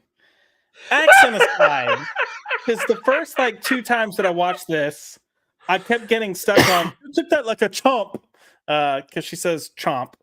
And I was like, oh, Jesus, that accent's bad. And then I realized the girl on the ground says, is that all you've got? And then she goes, it's supposed to be a death blow. No, it's supposed to, it is meant to be a death blow. Oh, yeah, that. And then the girl on the ground gets nervous and starts backing up. Okay, she just gave you all that she's got, and you took it. Why are you nervous now? Yeah, you should be like it would have been better if she would have just like, brushed some blood off her chin and then like smiled, like, okay, now shit's about to get real because you gave me your best and you just bloodied my lip. Yeah. Also, looking at this frame right here, I do want to look. I want to say I think this is actually a very pretty girl, but man, that is a chin. Oh yeah, no, it definitely is. Like I wonder if she's actually like super like bulky for a woman, and you just can't tell. She's maybe she's first thing that came to like mind. A gym rat. Yeah.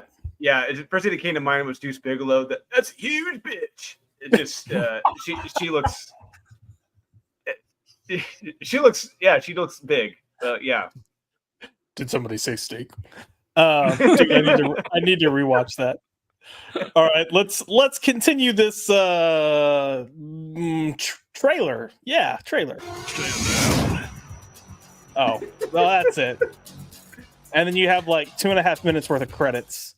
Okay, so it was written and produced and directed, I assume, by the writers of the book, right? Yeah, written and directed by the Soska sisters, produced by Joe Gold. I don't know who Joe Gold is. I actually worked with a dialect coach named Joe Gold. Do you think it's him? Just give him a call. I would hope not, because he was actually really good at his job in teaching people dialects. And well, maybe he has traumatic brain injury from Death Blue. Yeah. I also think he has one. I also think that Joe Gold has an E at the end of his name, but I'd have to double check. Yeah, I can't. Well, let me get to the chat now to see what people are saying, because I mean, while I'm doing this, Drew, what were your thoughts on the trailer? Look, I mean, I've paid for trailers for my books, and I didn't use it. There weren't any live actors using mine, but I would say my trailers were put together better and got the message across better than what we got there. It took my trailers are generally 45 seconds to a minute to get your point across, to get someone's attention. That's all you need. This was too much, and I still don't know who the fucking character is. I don't know what all of her powers are. I don't know where she's from. The trailer's a mess. I think it focused on a lot of things that are inherently uninteresting. Yeah. Like in the trailer, I don't care where she works, especially when I don't know what Projexus is or what it does. Like you almost need, like if you're thinking of this like a movie trailer, you would need a voiceover where you see the Projexus building and there's a voiceover of someone describing what Projexus is. It's the fastest rising tech company and blah blah blah, specializing basically like an old 3M commercial, like textiles, plastics, biology, archaeology, ancient technologies. Like that kind of. I'm available to be that guy in the trailer, by the way. Poopology. It's a real 3M today, building a better future for the plastic resin-based industries. So you kind of need that. I understand that like this is probably pretty expensive, even though it's just like 1.5 minutes, maybe 2 minutes long. But it doesn't seem like it could be that expensive. And I've seen like previous Rippaverse releases where they've done animated trailers, much, much better than this.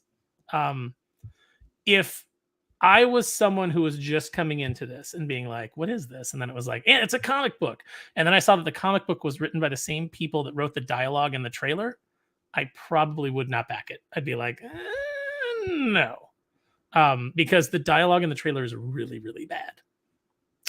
Yeah, the dialogue is not good in the trailer. The acting is not great in the trailer. The filmography isn't great in the trailer. And I'm not saying that to shit on it. We will kind of get to my point with this in a second, but I do to the comments first. Adam Frey says, oh, come on now. Yaira sounds like my Bosnian friend, except she needs some smokes and vodka. Listen, Adam. Well played, Adam. I don't know how many Bosnian friends you have, but I have a few of my own, and they don't sound like this. Just saying. But have you ever heard them say? Have they ever walked into the room and said to you, Josh, "Idiot or day"? No, but I will contact my friend Demir and ask him to please call me and say that.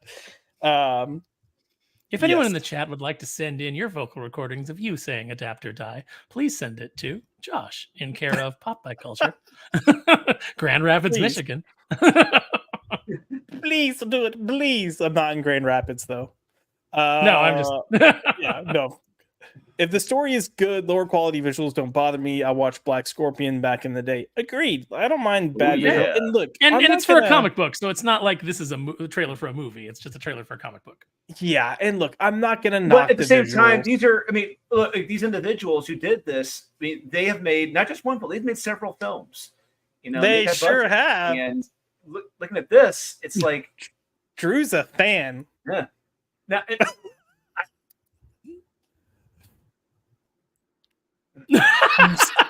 you broke Made Drew's him brain. speechless. But it's because He's thinking right now of which film is his favorite, and he's having trouble ranking them in his head. it is because he knows the slide that's coming up in just a minute. I don't know Yeah. the slide that's coming up. Oh so. yeah, no, we're good. Jamin D, I understand that he's making money and more power to him, but has his writing quality gone up compared to ISOM, or is it just the hype train? I will say, Alpha Core, the writing improved. It still wasn't but great. that's Chuck Dixon. That's Chuck Dixon Correct. on that. Um, ISOM 1 and 2, I would say ISOM 1 and 2, they're just level. They're not bad. They're not great. They're okay. And of course, you have the whole art conversation, which I mean, we'll kind of get to in a second, because we're just going to talk about overall quality and the importance of quality for a brand that you want to continue. But yeah, Common Idiot. Corey says a common idiot called this guy Dave Filoni. I'm assuming it's the guy with the wig, maybe. Oh no, cowboy hat guy. No, the guy with the cowboy hat. Yeah, he's like skinny Dave Filoni, but this actor looks like he has a full set of teeth. Fair. LK says, can we get her to say werewolf? Werewolf. Werewolf. Beware of the werewolf. That or die. Werewolf. No, Josh, more werewolf, because she says at the end, winter is coming. Oh yeah, all of her W's were V's, which was annoying. Andrew, good question here, buddy. Is she saying adopt or adapt? I don't know. She's really big on finding children homes. That's a theme of the book. So it's adopt or die. If you don't help adopt these children, I will kill you. I will kill you dead from all of the murder. Best comment. These captions make it even harder to understand. You're not wrong. I will say that. Yuri also put, good luck. It's a Latvian accent. Come on, guys. Oh, okay. You call yourself comic book fans. What a joke. This is all Richard's fault. Richard's. Corey here. Listen, okay, I'm gonna preface this with, if you've met Corey, this comment is fucking hilarious. If you haven't, you're like, yeah. If you haven't, you're probably like, I don't get it. Corey says she could have used my accent. Corey is about almost, well, I'm not gonna say almost as Cajun as you can get, but he's got a pretty thick Cajun accent. To the point that one time Max and I were together. Max is like, dude, I can barely understand what he says sometimes. Like, I really have to focus. And I was like, oh, really? I was like, I got it fine. And he's like, there's no way. And I'm like, dude, my dad is from Metairie, which is just outside New Orleans. So for me, I'm used to hearing Cajun. But I'm trying to imagine this character now with a Cajun accent saying these things, and it's pretty fucking priceless. So Corey, get us a dub. We'll play it next week. Read all the dialogue with the closest Corey. approximation of what you think the dialogue might be. Corey, will you please, for the love of God, will you do that so I can play it on here? That would be freaking amazing. Like, I can't wait. And throw in an I guarantee just for me. I guarantee. And then throw in some lines from Waterboy while you're at it. Like, we can use that nostalgia. Sheesh. Uncle Neil makes weird films. The Brain said it himself. So, oh, yep. Look, there's a ton of clapping, but only like 6 people, all of whom aren't clapping. I didn't notice that, so now I have to go back and rewatch it. Classic. Oh man, Jamin D. Yeah, ultimately it'll be up to the reader to continue backing him or not, based on if he improves quality of the storytelling or not. So, okay, it's a good segue. Let's kind of talk about this, because there have been a lot of arguments about the quality of his books, and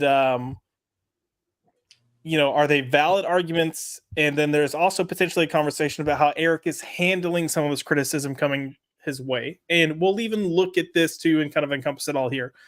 This video came out, this trailer came out. People were real quick to make fun of it. Some of the stuff that we're discussing here, look, it's funny. It is what it is. It's funny because it's not great.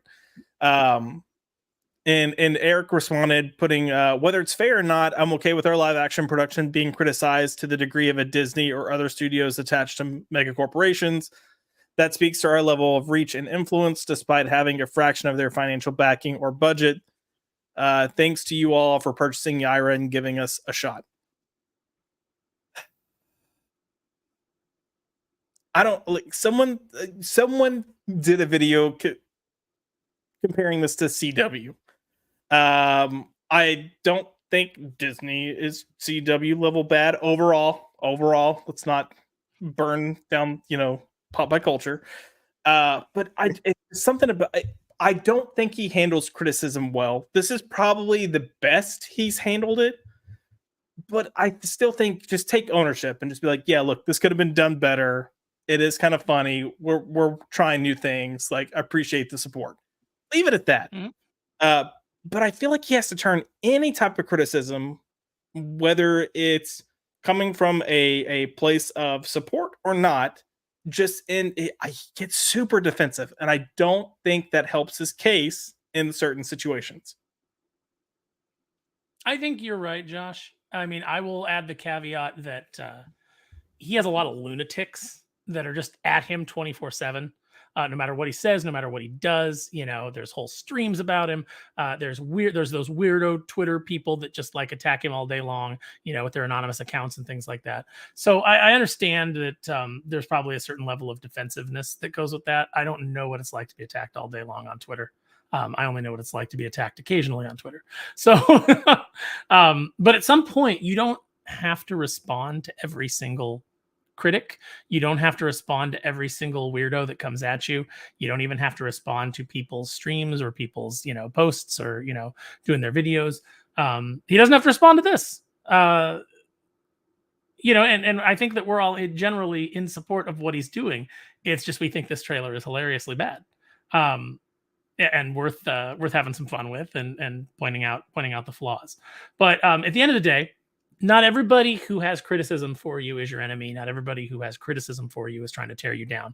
There's genuinely people who will criticize things that are looking for you to improve because they want you to do better and they want you to be more successful. And I think that that's, when we talk about the books, that's where we're coming from. Obviously, we're having a little bit of fun with the trailer here because it is something weird and different and kind of like a Neil Breen kind of trailer for one of his movies. A very, very heartfelt but amateurish production. Right. But, as far as the books goes, there's a lot of people that are offering constructive criticism and that it isn't mean-spirited because, like we said, we do want to see the Rippaverse succeed. We want to see it create more opportunities. I know that the book has an editor on it. I've been on some streams with him, ND Andrew. I was on a World-Class Bullshitter stream with him, and I've talked to him on Twitter. Really nice guy. So, maybe he's editing the book and he didn't get a chance to edit the dialogue in this. So, the book stands a chance of being better than the dialogue in this trailer or having tighter dialogue. But I think that it's all in kind of how you handle it. And you got to be able to be somewhat self-deprecating and laugh at yourself and, have a laugh about this, we're trying something different. It was fun to do, the Saskas really wanted to do it. Normally we do the animated trailers, but they really want to do something live action and thought it would be fun to do it. And, I'm glad that people are having a good time with it. Whether you loved it or you thought it was goofy and you had a laugh, I'm just glad people are having a good time with it. And, hey, please, thanks for the support. Please check out the book. Yeah. I mean, look, there's that phrase in Hollywood that there's no such thing as bad press. And the point is if you get people talking, you've got people talking, and that's probably the biggest battle you can fight. I think, the concept or conversation around quality as far as the books especially are concerned, that is where you definitely need to make sure you're really trying to work to up your game, because you want people to keep coming back. And as we're seeing with, the mainstream market, you have poor quality, people are going to stop coming back. And the whole concept of you're trying to grow this, you need people to start coming back. Now you're going to have your genuine natural fall off. That's expected. You see it all the time, but you want to try to hold on to as much of that audience as possible. And that's where I think, whether you agree with it or not, take whatever criticism that comes your way with a grain of salt, have some grace about it, and move on. And if there's something legitimately that can be done to make your book better, utilize it, try to figure it out, implement it, whatever you can. But don't always come back and be defensive when people have criticism, because as Aaron said, some of it is coming from a place of wanting to see you succeed. And people are doing it to provide actual help. You might think that you don't need it, but there are large numbers that would disagree. Yeah, I had a meeting with a creator that I'm going to be doing some co-writing with them. We had a meeting over the weekend, and I told them, I said, because they were talking about different things and different personalities and experiences they've had in the industry, and I told them, I said, my goal as co-writer is not to make this my project. My goal as a co-writer, as an editor, and everything that I do where I'm working on something that's not mine, is to maximize all of the really good things that you have and shave away the things that are not so good and help you put the best product out there that you can. And that's where the criticism from my standpoint comes from. Although, I'm not like an editor on these books or anything. So, I'm not giving feedback. But if I was, it would be along the lines of, the storyline needs to be tightened up. You need to iron out some of the little plot holes or some of the places where it's like, well, that didn't really make sense. And of course, one thing that I'm always on is character dialogue. Characters need to sound distinct. The dialogue needs to sound naturalistic. You never want to have characters standing around giving exposition where the reader immediately goes, oh, they're giving me exposition. Like the line in the trailer for Madam Web that has been mocked to death, He was with my mother when she was studying spiders in the Amazon right before she died. And I don't think that line is in the film, but there's plenty of other lines that are exactly like it, where it's just like, oh, this is the page on peptides, the thing my mother was studying. It's like all of this kind of like obvious voiceovers. And unfortunately, a lot of new writers and even a lot of experienced writers fall into that trap. So it helps to have an editor. It helps to have an experienced person who's good with that as an extra pair of eyes to see when you're kind of like falling into those and give you direction so that you can learn from it. So like we say, not all criticism is detracting, or is from detractors. A lot of criticism is from people who genuinely want to see you better. Yep. And look, I'm going to turn to Drew real quick because, Drew lives this daily. I don't think we refer to it necessarily as criticism, but at the end of the day, when Drew, quote unquote, gets notes, he's getting constructive criticism. He's got Aaron. He's had Joe Corral in the past he's got other people that are coming to him saying, here's what I think. And they're providing an opinion. And it's, you're going to have positives. I love this, but you're also going to have a lot of kind of like, I'm not sure how I feel about this. I think this can be done better. Or, hey, why don't you try phrasing it this way? Like it's going to be a barrage of comments where people, their intention is coming to Drew to say, I think this would help make your book better. And Drew could be sensitive about it and throw a pity party, or you could be like, all right, let me assess this and see how I feel. Let me play with it and go from there. Am I right or wrong, Drew? Oh, you're 100% right, honestly, because going as far back as middle school and high school, I was really into writing. And when I was doing stuff for the yearbook staff, I had teachers, who would have, the red marker, just annotate. And I was used to that. I was accustomed to it. I grew I like it's to be expected. If you're going to be writing, there are going to be edits, there are going to be notes, there are going to be corrections to be made. Aaron, do you have pictures falling off the wall too? What the hell was that? That sounded like a gunshot. Oh, Jesus. Wow. I think some action figures fell off of a shelf. I think is what happened. Just real quick, I want to say hi, Sassy. It's nice to see you. Go ahead, Drew. Sorry. Oh, yeah. So years later, when I start doing what I wanted to do, always wanted to write comics, I get into it, and my first real editor I had editors were Aaron and Joe. So that was my first real test for me personally to see if I had the chops to do this. And I think I'm going to paraphrase it, is what Aaron had said to Joe. Aaron, you can correct me if I don't know if you said this or not. Like Joe had said, Joe told me that Aaron said, like, I had the basics. I knew the basics to write a comic book story. He's like, I had that, which a lot of people don't have. They're going to do it. So I was like, okay, that's I've got a good foundation. I've got something there. So I would like to think from those early issues of Born of Blood, I've really progressed. And even to this day, I've got to have Aaron there because I trust him now. And I trusted him to tell me if I'm going in the right direction or if I'm going in the wrong direction. It's good to have that because a lot of times you can get too close to a project. You're going to have your blinders on. You may not see something that someone else will see. And that's why I'm glad I have Aaron in my corner to help me produce a great quality comic like Unholy Nightmare. Yep. Well, thank you, Drew. Appreciate that. Yeah, no, from the beginning when we first looked over your scripts, we were like, okay, so Drew does have the basics. He understands like where his page turns are. He understands like the idea of building dramatic tension for that page turn. He's not cutting a scene off in the middle of the page and then starting a new scene, which kind of throws off the rhythm of things. You understood the language of comic books, which is something that's the hardest part to teach. Is the language. And that's why when you have like maybe some screenwriters come in or at one point I know that like on DuckTales we had Warren Spector come in to do a story, and then I was out and I didn't really get a chance to work with him. But if I would have had a chance to work with him, I think it would have worked out a lot better because I would have tried to instruct him in the language of comic books, which he didn't understand. And you have to explain the pacing of a comic book, especially when you have like a screenwriter trying to do one.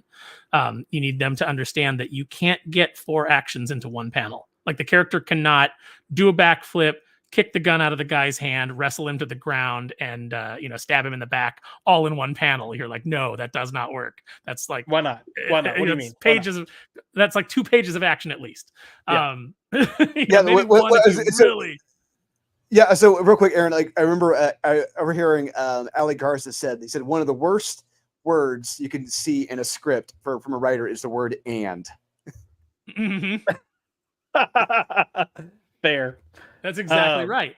So, it's that give and take. And even I, as an editor and a writer, a person who critiques other people's work, when I do something, I hand it off to people to look at because, like Drew said, you can be too close to your own work. It happens all the time. So you might miss a plot hole. You might miss, a character exchange. I've been going back through Kneel Before Doomface, and there's like jokes in there that I had in my head that I didn't get down on the page. And so I'm like, oh, I forgot to do that. I got to stitch this up. I got to, make sure that this all connects. And that's why you do multiple drafts. Yep. And so, that's one of those things that, you get notes, you go back and you do in a draft, you go back over it. Does this, is this better? All right, we can still tighten it up some. That's what you need. And I think that's what Eric kind of didn't have on maybe ISOM 1 and 2, or maybe he did have some people reading it, but, you'll have friends read stuff and they'll be like, oh, it's good. Because they don't really understand what it is you're asking them to do. So It helps to have a professional come in and tell you like, here's what you can do. And here's, and I understand what you're trying to accomplish here, but they'll present you with options too. So that's one of the things that I love to do is, when Drew says, this is what I want to accomplish. And I go, okay, well, what if we did it this way? Or what if we did it this way? And even if he doesn't use that, it might spur in his mind because you're having that creative back and forth. He'll go, okay, wait, what if we do this? And comes up with an even better idea than his original and anything that I've given him, but it spurs that creative process to to jump to the next stage and to make the project better. Yep. You mentioned who you get to read it, and that was definitely like something I always had in mind when I was doing my writing. Which you also mentioned drafts. The independent project that I had that was the closest to coming to like actual fruition.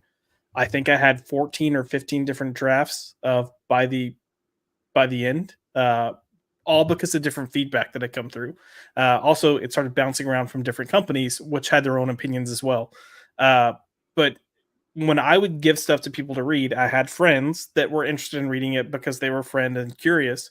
And sometimes they'd be like, oh, can I give you feedback? And I'd say, sure. I didn't really expect feedback because I don't want to say I didn't value their opinion, but I didn't think they were going to be as critical as I wanted them to be. And then I had other friends that were either in the industry or, had a background in writing or storytelling. And I would give them a copy and I would say, hey, bleed on it, which was code for like, mark it up with as much red as you can. I want all the notes you can get. So definitely understand that perspective there. And I do think if more creators were open to letting their work be viewed and kind of, critiqued in this manner, we'd have a lot of projects that were better than they are. And I do think Eric could improve. So I hope he tries to get more people in there in this I guess demeanor or role. So yeah. Just a couple of comments real quick. We're running, late tonight. But we'll wrap things up relatively quickly. I got nothing to do. No, that's not true. But I can stick around. Drew's like, you owe me notes. Don't say you have nothing to do. We're starting to push midnight for me, man. I will say, Jamin D put, my problem with him is he gets very high and mighty when it comes to criticizing others' work, but when people give him fair criticism about his own work, he doesn't respond well. That's kind of where I was going with my comments. And look, anytime that you're gonna be a public figure and openly criticize things and then go into that same field and try to do the same thing, you're gonna face a brunt of criticism. And it should be a very sobering experience for you if you're moving from like the critic to the writer, like it can be a sobering experience for sure. Yeah, and you got to know that. Yeah. I'm sorry, Drew. Go ahead. No, that's one thing I had to prepare for, because I was doing all the reviews on the Comics Elite channel before I came out with Born of Blood. I knew if I'm putting this book out there, this needs to be a book I would have in my top 10, if not my pick of the week, because I've established that level of quality now for what people have seen from me, and I would be a hypocrite if I were to produce a comic that didn't meet those standards I have in my reviews. Yeah. And sometimes you have to go ahead.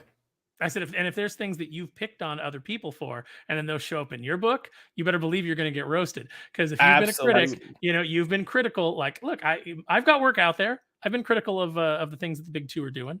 I've been critical of certain writers, in particular. And if they want to go and critique my stuff, they're certainly welcome to do it. I'm thick-skinned. I can handle it.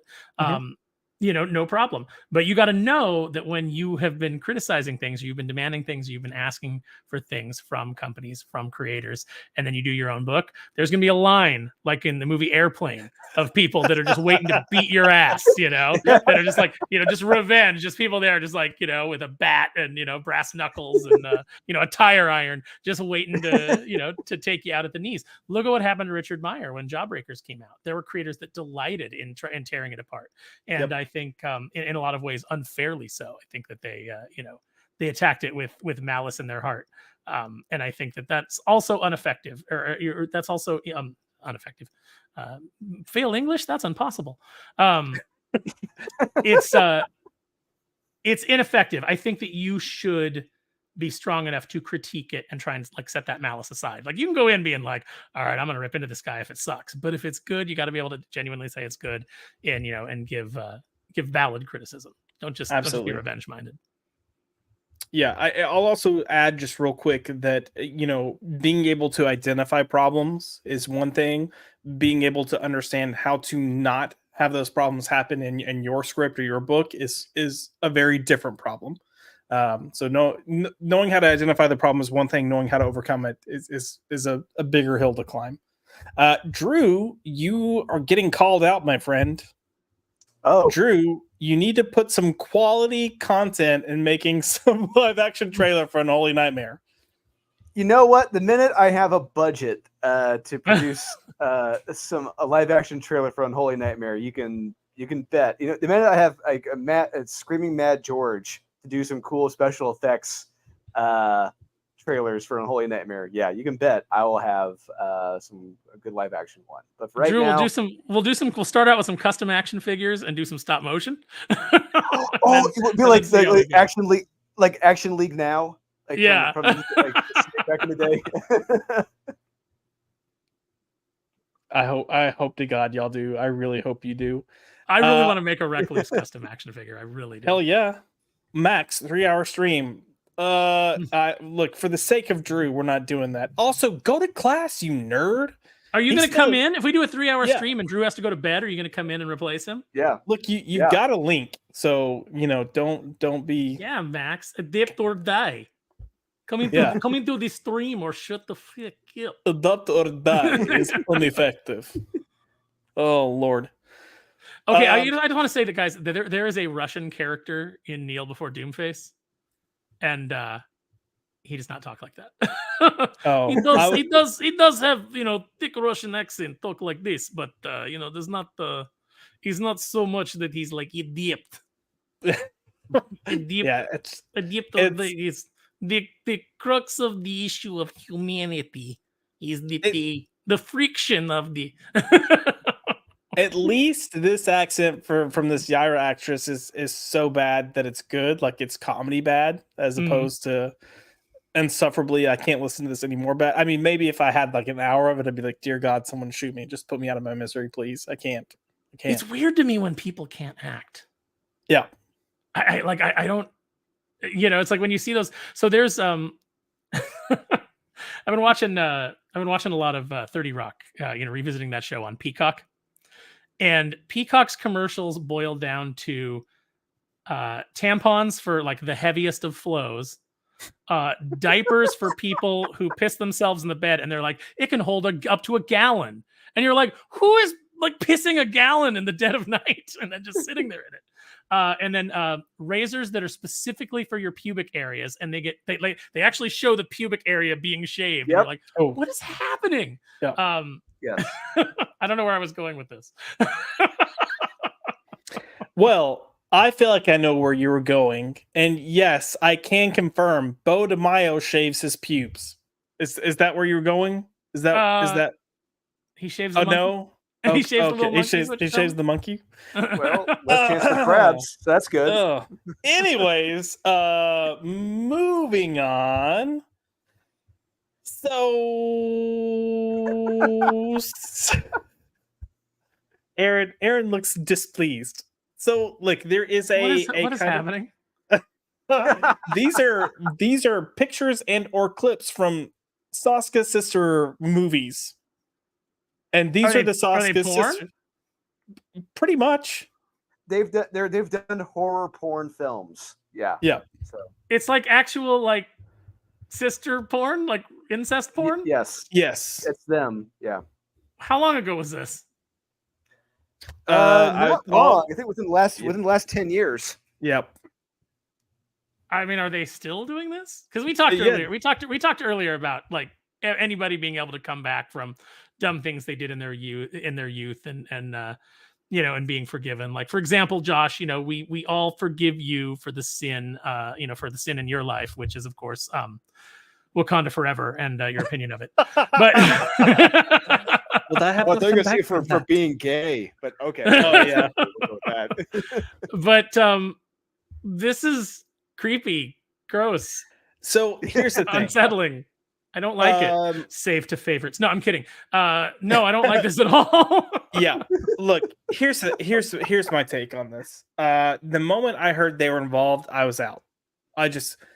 They're not my favorite people. I don't really like what they do. They've made this a part of them, like their brand. This is kind of their shtick. This is their thing.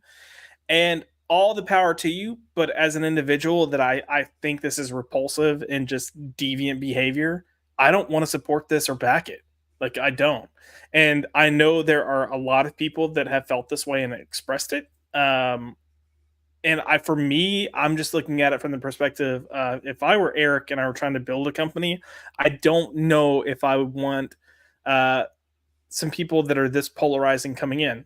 Now, that being said, I've also seen people be like, Eric bringing in the Sasuke sisters is like the most base thing he's ever done. So maybe I'm the minority here, but it just on this panel, I don't think you are. Yeah. No. I don't know. It's me no likey. Yeah. It's like of all the comic book creators on the planet, who could do a good job writing this comic. You grab these two. It's like, really? How the hell does this happen? Yeah. What in the hell says? Yes, the Sasuke sisters. They're perfect to tell this story. They did a Black Widow book, right? Yes. Yes. I never read that. I didn't know that was a thing. I didn't know too much about them. I didn't know a lot of this stuff until tonight. But how was their Black Widow book? Not good. No. I didn't like it. Drew, did you? I didn't. I never read it. I found out they did. I'm like, I need to check this out. I haven't had a chance to check it out. Maybe for Friday night we could talk about this on Max's Man Max's Man Cave. Whatever. Yeah, if you Friday find night, a digital copy of it, let's check it out. When did Marvel hire them? 2018. Okay, so and that's their only comic book that they've ever written? Yes, I think so. That's it. That's it. They've done more. Hold on. Oh, they have? So, okay, I thought. Yeah, so this came out in 2019. I know that they were originally kind of brought on for this book to kind of go with the Black Widow film, and then COVID happened and everything. So I wasn't a fan of the book personally. I didn't care for it. I don't know. I read it preparing because I was gonna, I was looking at trying to launch Pop by Culture around that time, and then the pandemic really threw a wrench and everything. But I'd prepared comic book reviews to tie with the Black Widow movie coming out, so I could do a movie review. And I read a lot of books. Yeah, okay. Like the aired anime. Yeah, the minute I saw the Clayton Crane covers, I'm like, oh, now I remember. Okay.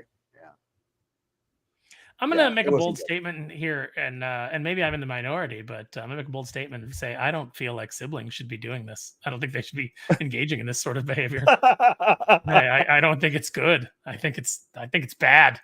I think it's bad. I think it's bad. When they're doing promo pictures like this, not just these Josh found are beautiful, but like there's others out there that there's just like, you guys aren't helping your case at all. Yeah, no. I will put it this way. These were the safer pictures of this variety that were on the internet that you can pull.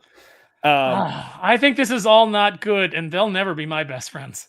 But again, the point of this is to say, like, if I'm someone that's running a business and trying to grow a brand, I don't want to bring in people that are going to be divisive and cause controversy just by being there. And is it too late to get Bo DeMeo on the book? At this point, you might as well. I mean, look, I know I just said bad. There's no such thing as bad publicity, but some things test that phrase, and this might be what. But again, maybe I'm wrong. The book's done over $1 million in less than 24 hours. I saw Max's comment when we were talking about the commercials on Peacock. He'll be flu. He'll be flu.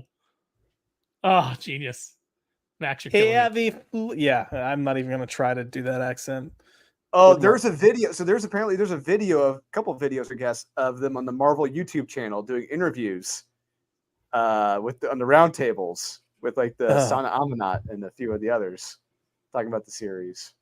Yeah, I mean, look, I'm sure they were on their best behavior then. And again, we know people that work for Eric, and they've had good things to say about them in terms of what they're like.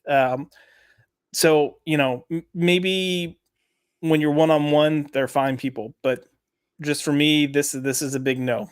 This is a bridge too far for me. A bridge too far. Your mileage may vary, but everybody in the chat, but for me, this is a big no. Yeah, I ran out of gas a quarter of the way there, and I was like, nope, not happening. We'll go ahead and move on. This is kind of please do shock value in and of itself. Their sister, you know what it reminds me of? Borat, when he's like makes out with that woman and says she's the number one prostitute in all of Kazakhstan, and then he's like, "It's my sister." Yeah, there we go.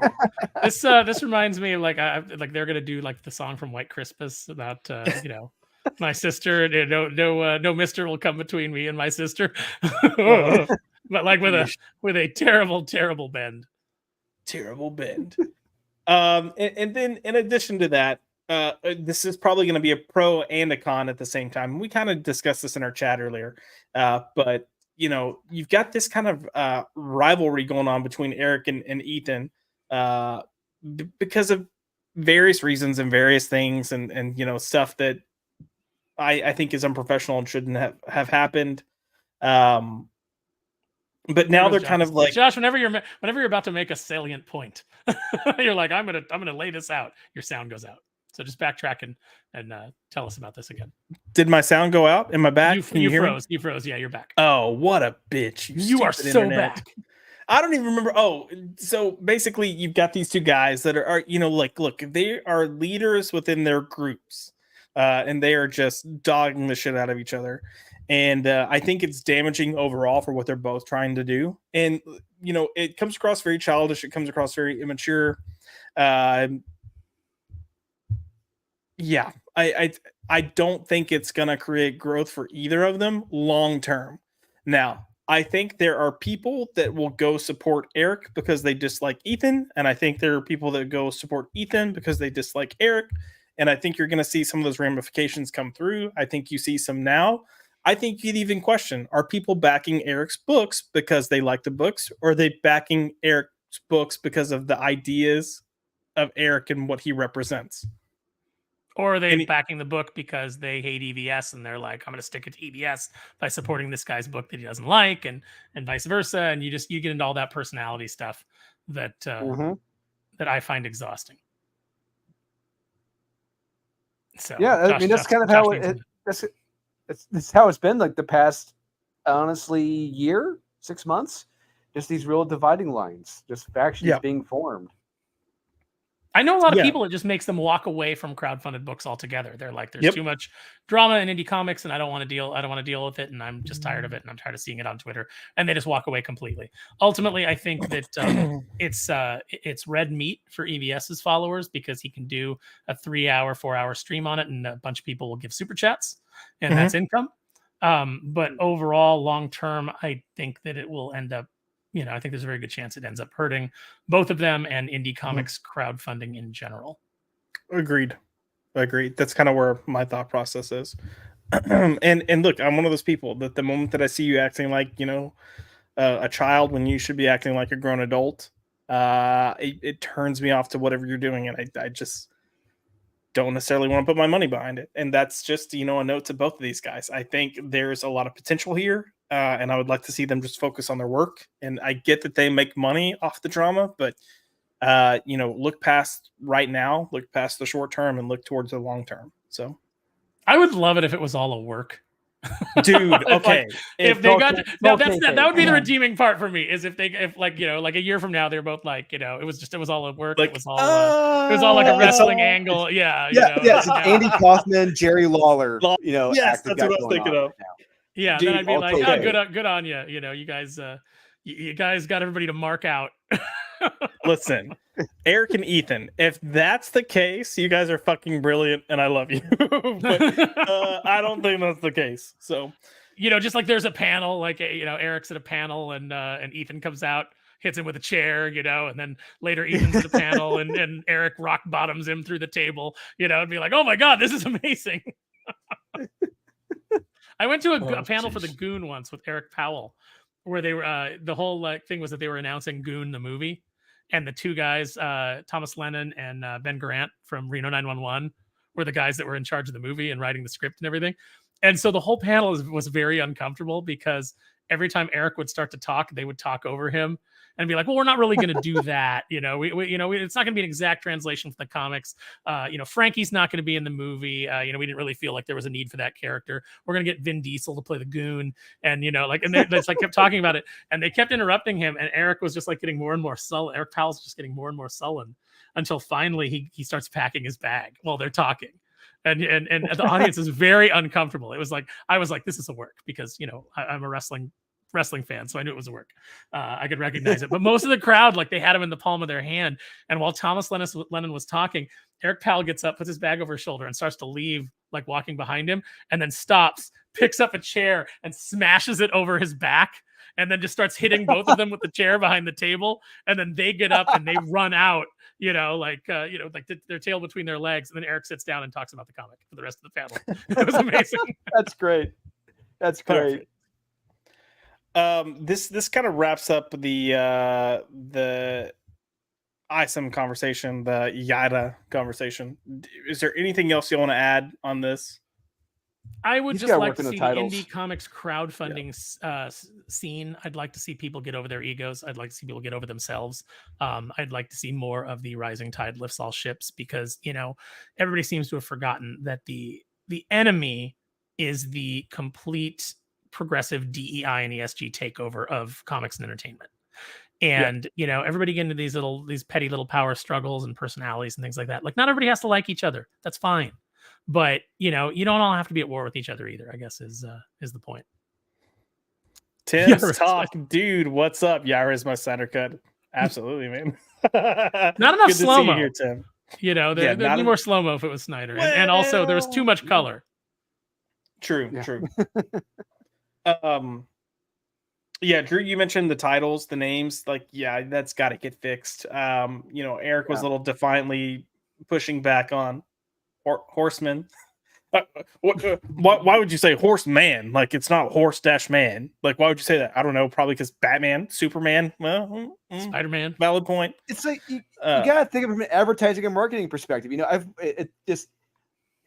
I've watched enough Mad Men at this point, through and through, like probably 10 times over. The inner Don Draper in me is coming out, pointing out all the flaws in what they've done. It's like, no, what you're doing is going to throw off the flipping buyer. If you're like, they're not going to know what to say, how to say it correctly. It's marketing 101. You don't do this.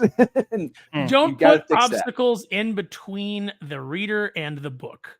So like, have a clearly readable logo, have an easily pronounceable or title, like just something that like people see and they can immediately like get invested in. If the question, I remember the debates from early comic days when I was in junior high, and we were arguing about whether it was Dark Side or Dark Seed, because some of the kids on the thought that it was Dark Seed.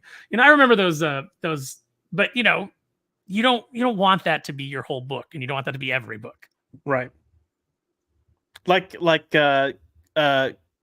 gooding, good young, which is another Eric July book that was just announced. That again, I'm like, what the fuck are we doing with these titles, man? Anytime that the name is the topic of conversation, you kind of failed. Sorry.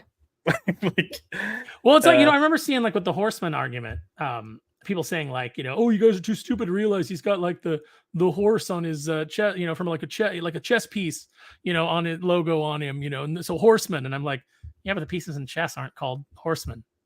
That's not what they call those. Nope. I don't know what you're talking about. I play chess, and I say I'm gonna move my horseman in its little L shape. Now, see, if you called it like the Third Horseman or something like that, and it was tied into then people are like, okay, I immediately get what this is. I get what the title is. I get where you're going with this. Right. And then you see like the chess logo is just an extra thing. But to say that the chess logo explains it all was disingenuous, and that didn't come from. I didn't see that come from Rippaverse itself or anybody there. I saw it like fans that were trying to justify it. Yeah, yeah. Look, just we could do better. We could do better. You guys listen to Snyder on Joe Rogan and his take on Batman. I haven't listened to the full thing. I might listen to the full thing and we'll add that in for next week. But yeah, questionable comments. It became very clear why he should not be writing those characters. And I'm glad that I said about it that a guy who has never understood any character that he's ever adapted has thoughts on Batman was basically my take on it. Was he didn't understand the character of Superman. He didn't understand the character of Batman. Yeah, I know there's a lot of Snyder bros that come at me on Twitter and try to tell me how I'm wrong. You didn't watch the movie. Like I made a joke about like tell people to get into the IHOP and then immediately punch a guy through the IHOP. And the guy's like, that tells me you didn't watch the movie. And I'm like, get a sense of humor, Anon. It's like I'm just making a joke. But yep, it's the internet, so someone with no sense of humor will contact you shortly. Absolutely. That's a given.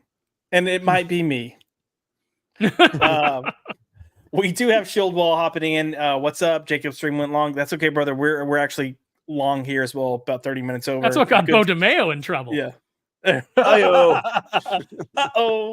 Yeah, you'll have to check the beginning of the stream for the juicy stuff of tonight's video. We were gonna have two other topics. I'm gonna save them for next week because I do want to be able to dig into them and not feel rushed, especially the Larry Hama stuff. And I don't think there's a critical aspect to that of like, oh, we need to talk about that now. It's pretty evergreen in what those problems are, and for these writers, and how unfair it is, especially when they have a background like him and a history like him. So we'll save that for next week. The other topic was, Disney bringing up, or Bob Iger bringing up that they quietly canceled some Marvel projects, and I was just going to go over some of what I'm hearing. Can we name one of them? Can we name one of them that I was so excited got canceled? Shang-Chi 2? No Shang-Chi 2. Oh, What? Oh, it's official? It's official? Okay, it's not official. It is. It's about as official as it can get without it being official. I'll put it that way. Oh, well, the first one didn't make any. The first one didn't make any money, so Well, Simu. It stems beyond that too. Disney is really trying to utilize China to get the money from China.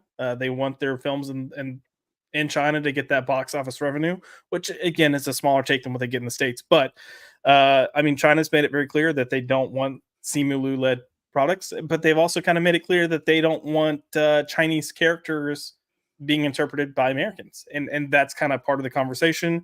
But beyond that, Destin Daniel Cretton is moving on. Like everything he had his hands in, he's done with. So Shang-Chi 2, King Dynasty, the 10 Ring series that's supposed to come out, all three of those are pretty much dead in the water. Good. Who wanted a 10 Ring series? It was announced and they were working on it. I will say that there is still a chance that you will eventually get a Shang-Chi 2, but for right now, it's back burner. And if there's any flame under it, it's just the pilot light waiting to get ignited. So the only way they'll have me for a Shang-Chi film is if they adapt the Doug Moench, Paul Gulacy comics. Get back to what Shang-Chi was with those comics, then I'm on board. If they continue with this 10 Ring shit, no.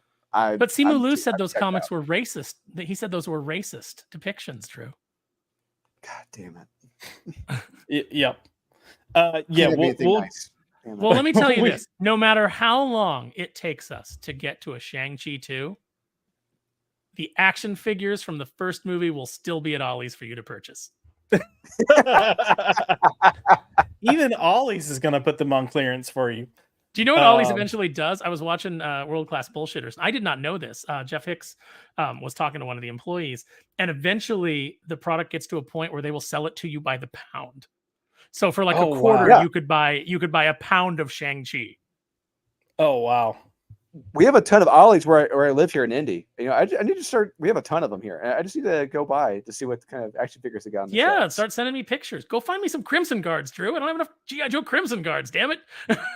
Okay, I'll go. I'm going. I'm all mad all of a sudden. I'm gonna run through a few of these just real quick comments before we wrap up. Like lightning round. Yuri, did Wonder Man get canned? Kind of ish in a way. We'll discuss that next week. Jamin D quietly being sidelined, pretty much. Shieldwall, to be fair, I don't want Western companies interpreting Western characters either. Listen, brilliant. I'm gonna plug Marvelous Monday.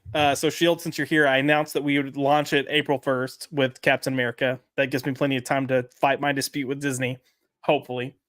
But there is a reason that I asked Shield to be a part of this. And one, he's really good at giving complex thoughts and statements and also balanced opinions, which I want for this.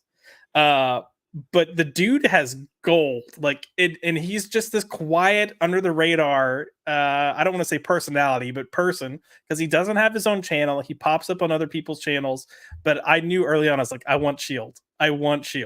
So I'm happy to get that show launched and happy he's a part of it. But Crime Gods, did they already discuss the X-Men? Yes, we did. Very first thing we started off, we kicked off the show, said hello to the chat, and then jumped right into it. So during the playback, or go back to the beginning now, whatever, but it's there for you. Give me a Fu Manchu. Yeah. Well, that might be. Embrace it. Do it. Oh, come on! The tide's turning, Josh. We're going back, and we're gonna get Fu Manchu. We're gonna get we're gonna get my exciting new title, Rick Shaw, Asian Detective. We're gonna get all that stuff. Yes. Yeah. LK, how much will a pound of Shiri go for? Okay, first of all, watch what you say about Wakanda Forever. Secondly, Aaron, how much do you think a pound of Shuri would go for? Shuri, not Shuri. Shuri. A quarter. A quarter. Shield wasn't Shang-Chi's sister's gonna lead. Yes, the Ten Rings show was gonna be with I can't remember. She Mine. was the star anyway of the film. It wasn't Shang-Chi. Yeah, I agree. Xiling, was that Xiling? Xiling. Mm-hmm. She was gonna lead that. She was a better character anyway. She was way more interesting than Simu Liu with his expressionless face. I agree. I walked away liking her more than anything. But yeah, I think it's just, trimming the fat. There's stuff that they don't need its own series of that they can that should just continue in another story. That's not specifically a Ten Ring story. Aquafina will be too busy. They're gonna do a Disney Plus Scuttle show where she's gonna sing through the whole thing. Oh God. Yeah. Yeah. So Shield, of course, happy to have you a part. Crime, you're welcome. And yeah, I think we're gonna go ahead and start wrapping things up. So with that, we'll see these fine gentlemen. If people want to find you, we'll start with Aaron. Aaron, where can people find you? You can find me every Tuesday night here on Pop By Culture with Josh, our fine host, Josh McDonald. Occasionally, you will find both of us on Comics Aficionados on Saturday, more Saturdays than not. Every now and then when Max decides to get off his ass and do a Sunday night show, we try to show up for that. But he's busy weaving the rich and varied tapestry that is his life. So, we don't always get a Sunday show with him, although he always seems to have time for his sister wives on Sunday morning now, doesn't he, Max? You can find me on Twitter. You can find me on Instagram. I will talk to you guys there. I respond to pretty much everybody. Come on over and chat. Tell me how wrong my takes are.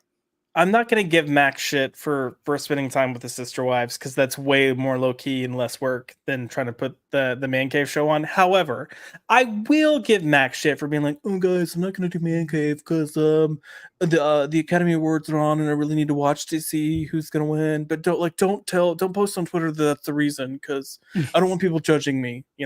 Allegedly, there may or may not be text to confirm I'm having an Oscar party. Me and Gideon, we're gonna pop some popcorn and just sit and watch the Oscars. I'm really pulling for Barbie to sweep all the categories. We've got the champagne ready. What? Why is this our Max voice? I'm just copying your Max voice. Yeah, I know. I just go with it. I'm gonna make sure maxi pads and full go for this. So, anyways, sorry. We love you, Max. We're joking. He really didn't cancel for the Oscars, but it's a fun joke we've been having with him. Drew, where can people find our Dolan, aka Drew? Pardon me. Where can people find you? You can find me on Tuesday nights here occasionally. You can find me on Friday nights on Max's Man Cave. You can find me Saturdays sometimes on the Aficionados if I'm nice. And I'll be doing the best of the weeks on Saturdays with Wes. And Sundays, Max's Man Cave.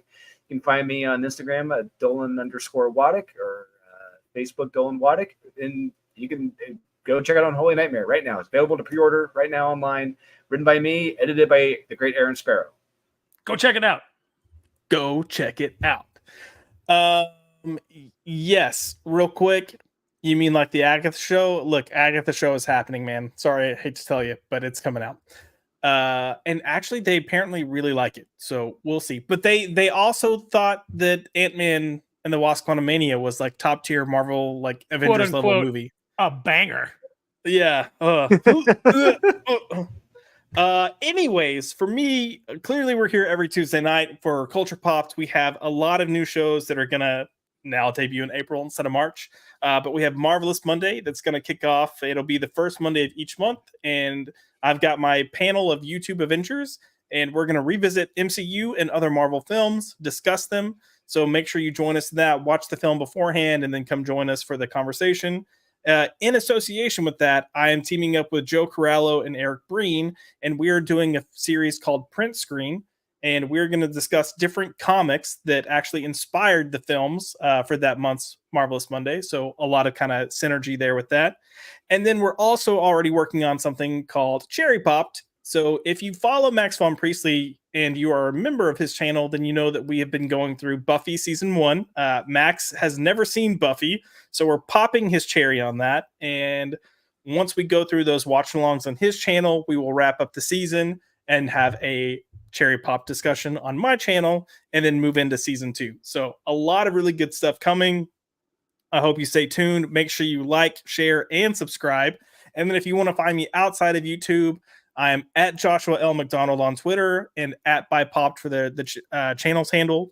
At ByPopped is a little more straightforward and keeps things to media. My personal, handle, you might see photos of a guy getting fisted on the side of the street. Who knows? With a black with edits. bar, With edits. There's a really large black hole, and I don't mean not hole. Sorry, a black. It's a circle. metaphor. It was a really large black circle to cover up the nasty. Anyways, thank you guys. Josh's personal Twitter is dark and it is full of terrors. If you don't cry after leaving my Twitter, then I have failed. I do want to appreciate the chat. As always, you guys have been freaking awesome. You make this show what it is, along with my two guys here. Like, it's just, I love everything about it. So see you next week. And yeah, with that, we will go ahead and call it a night.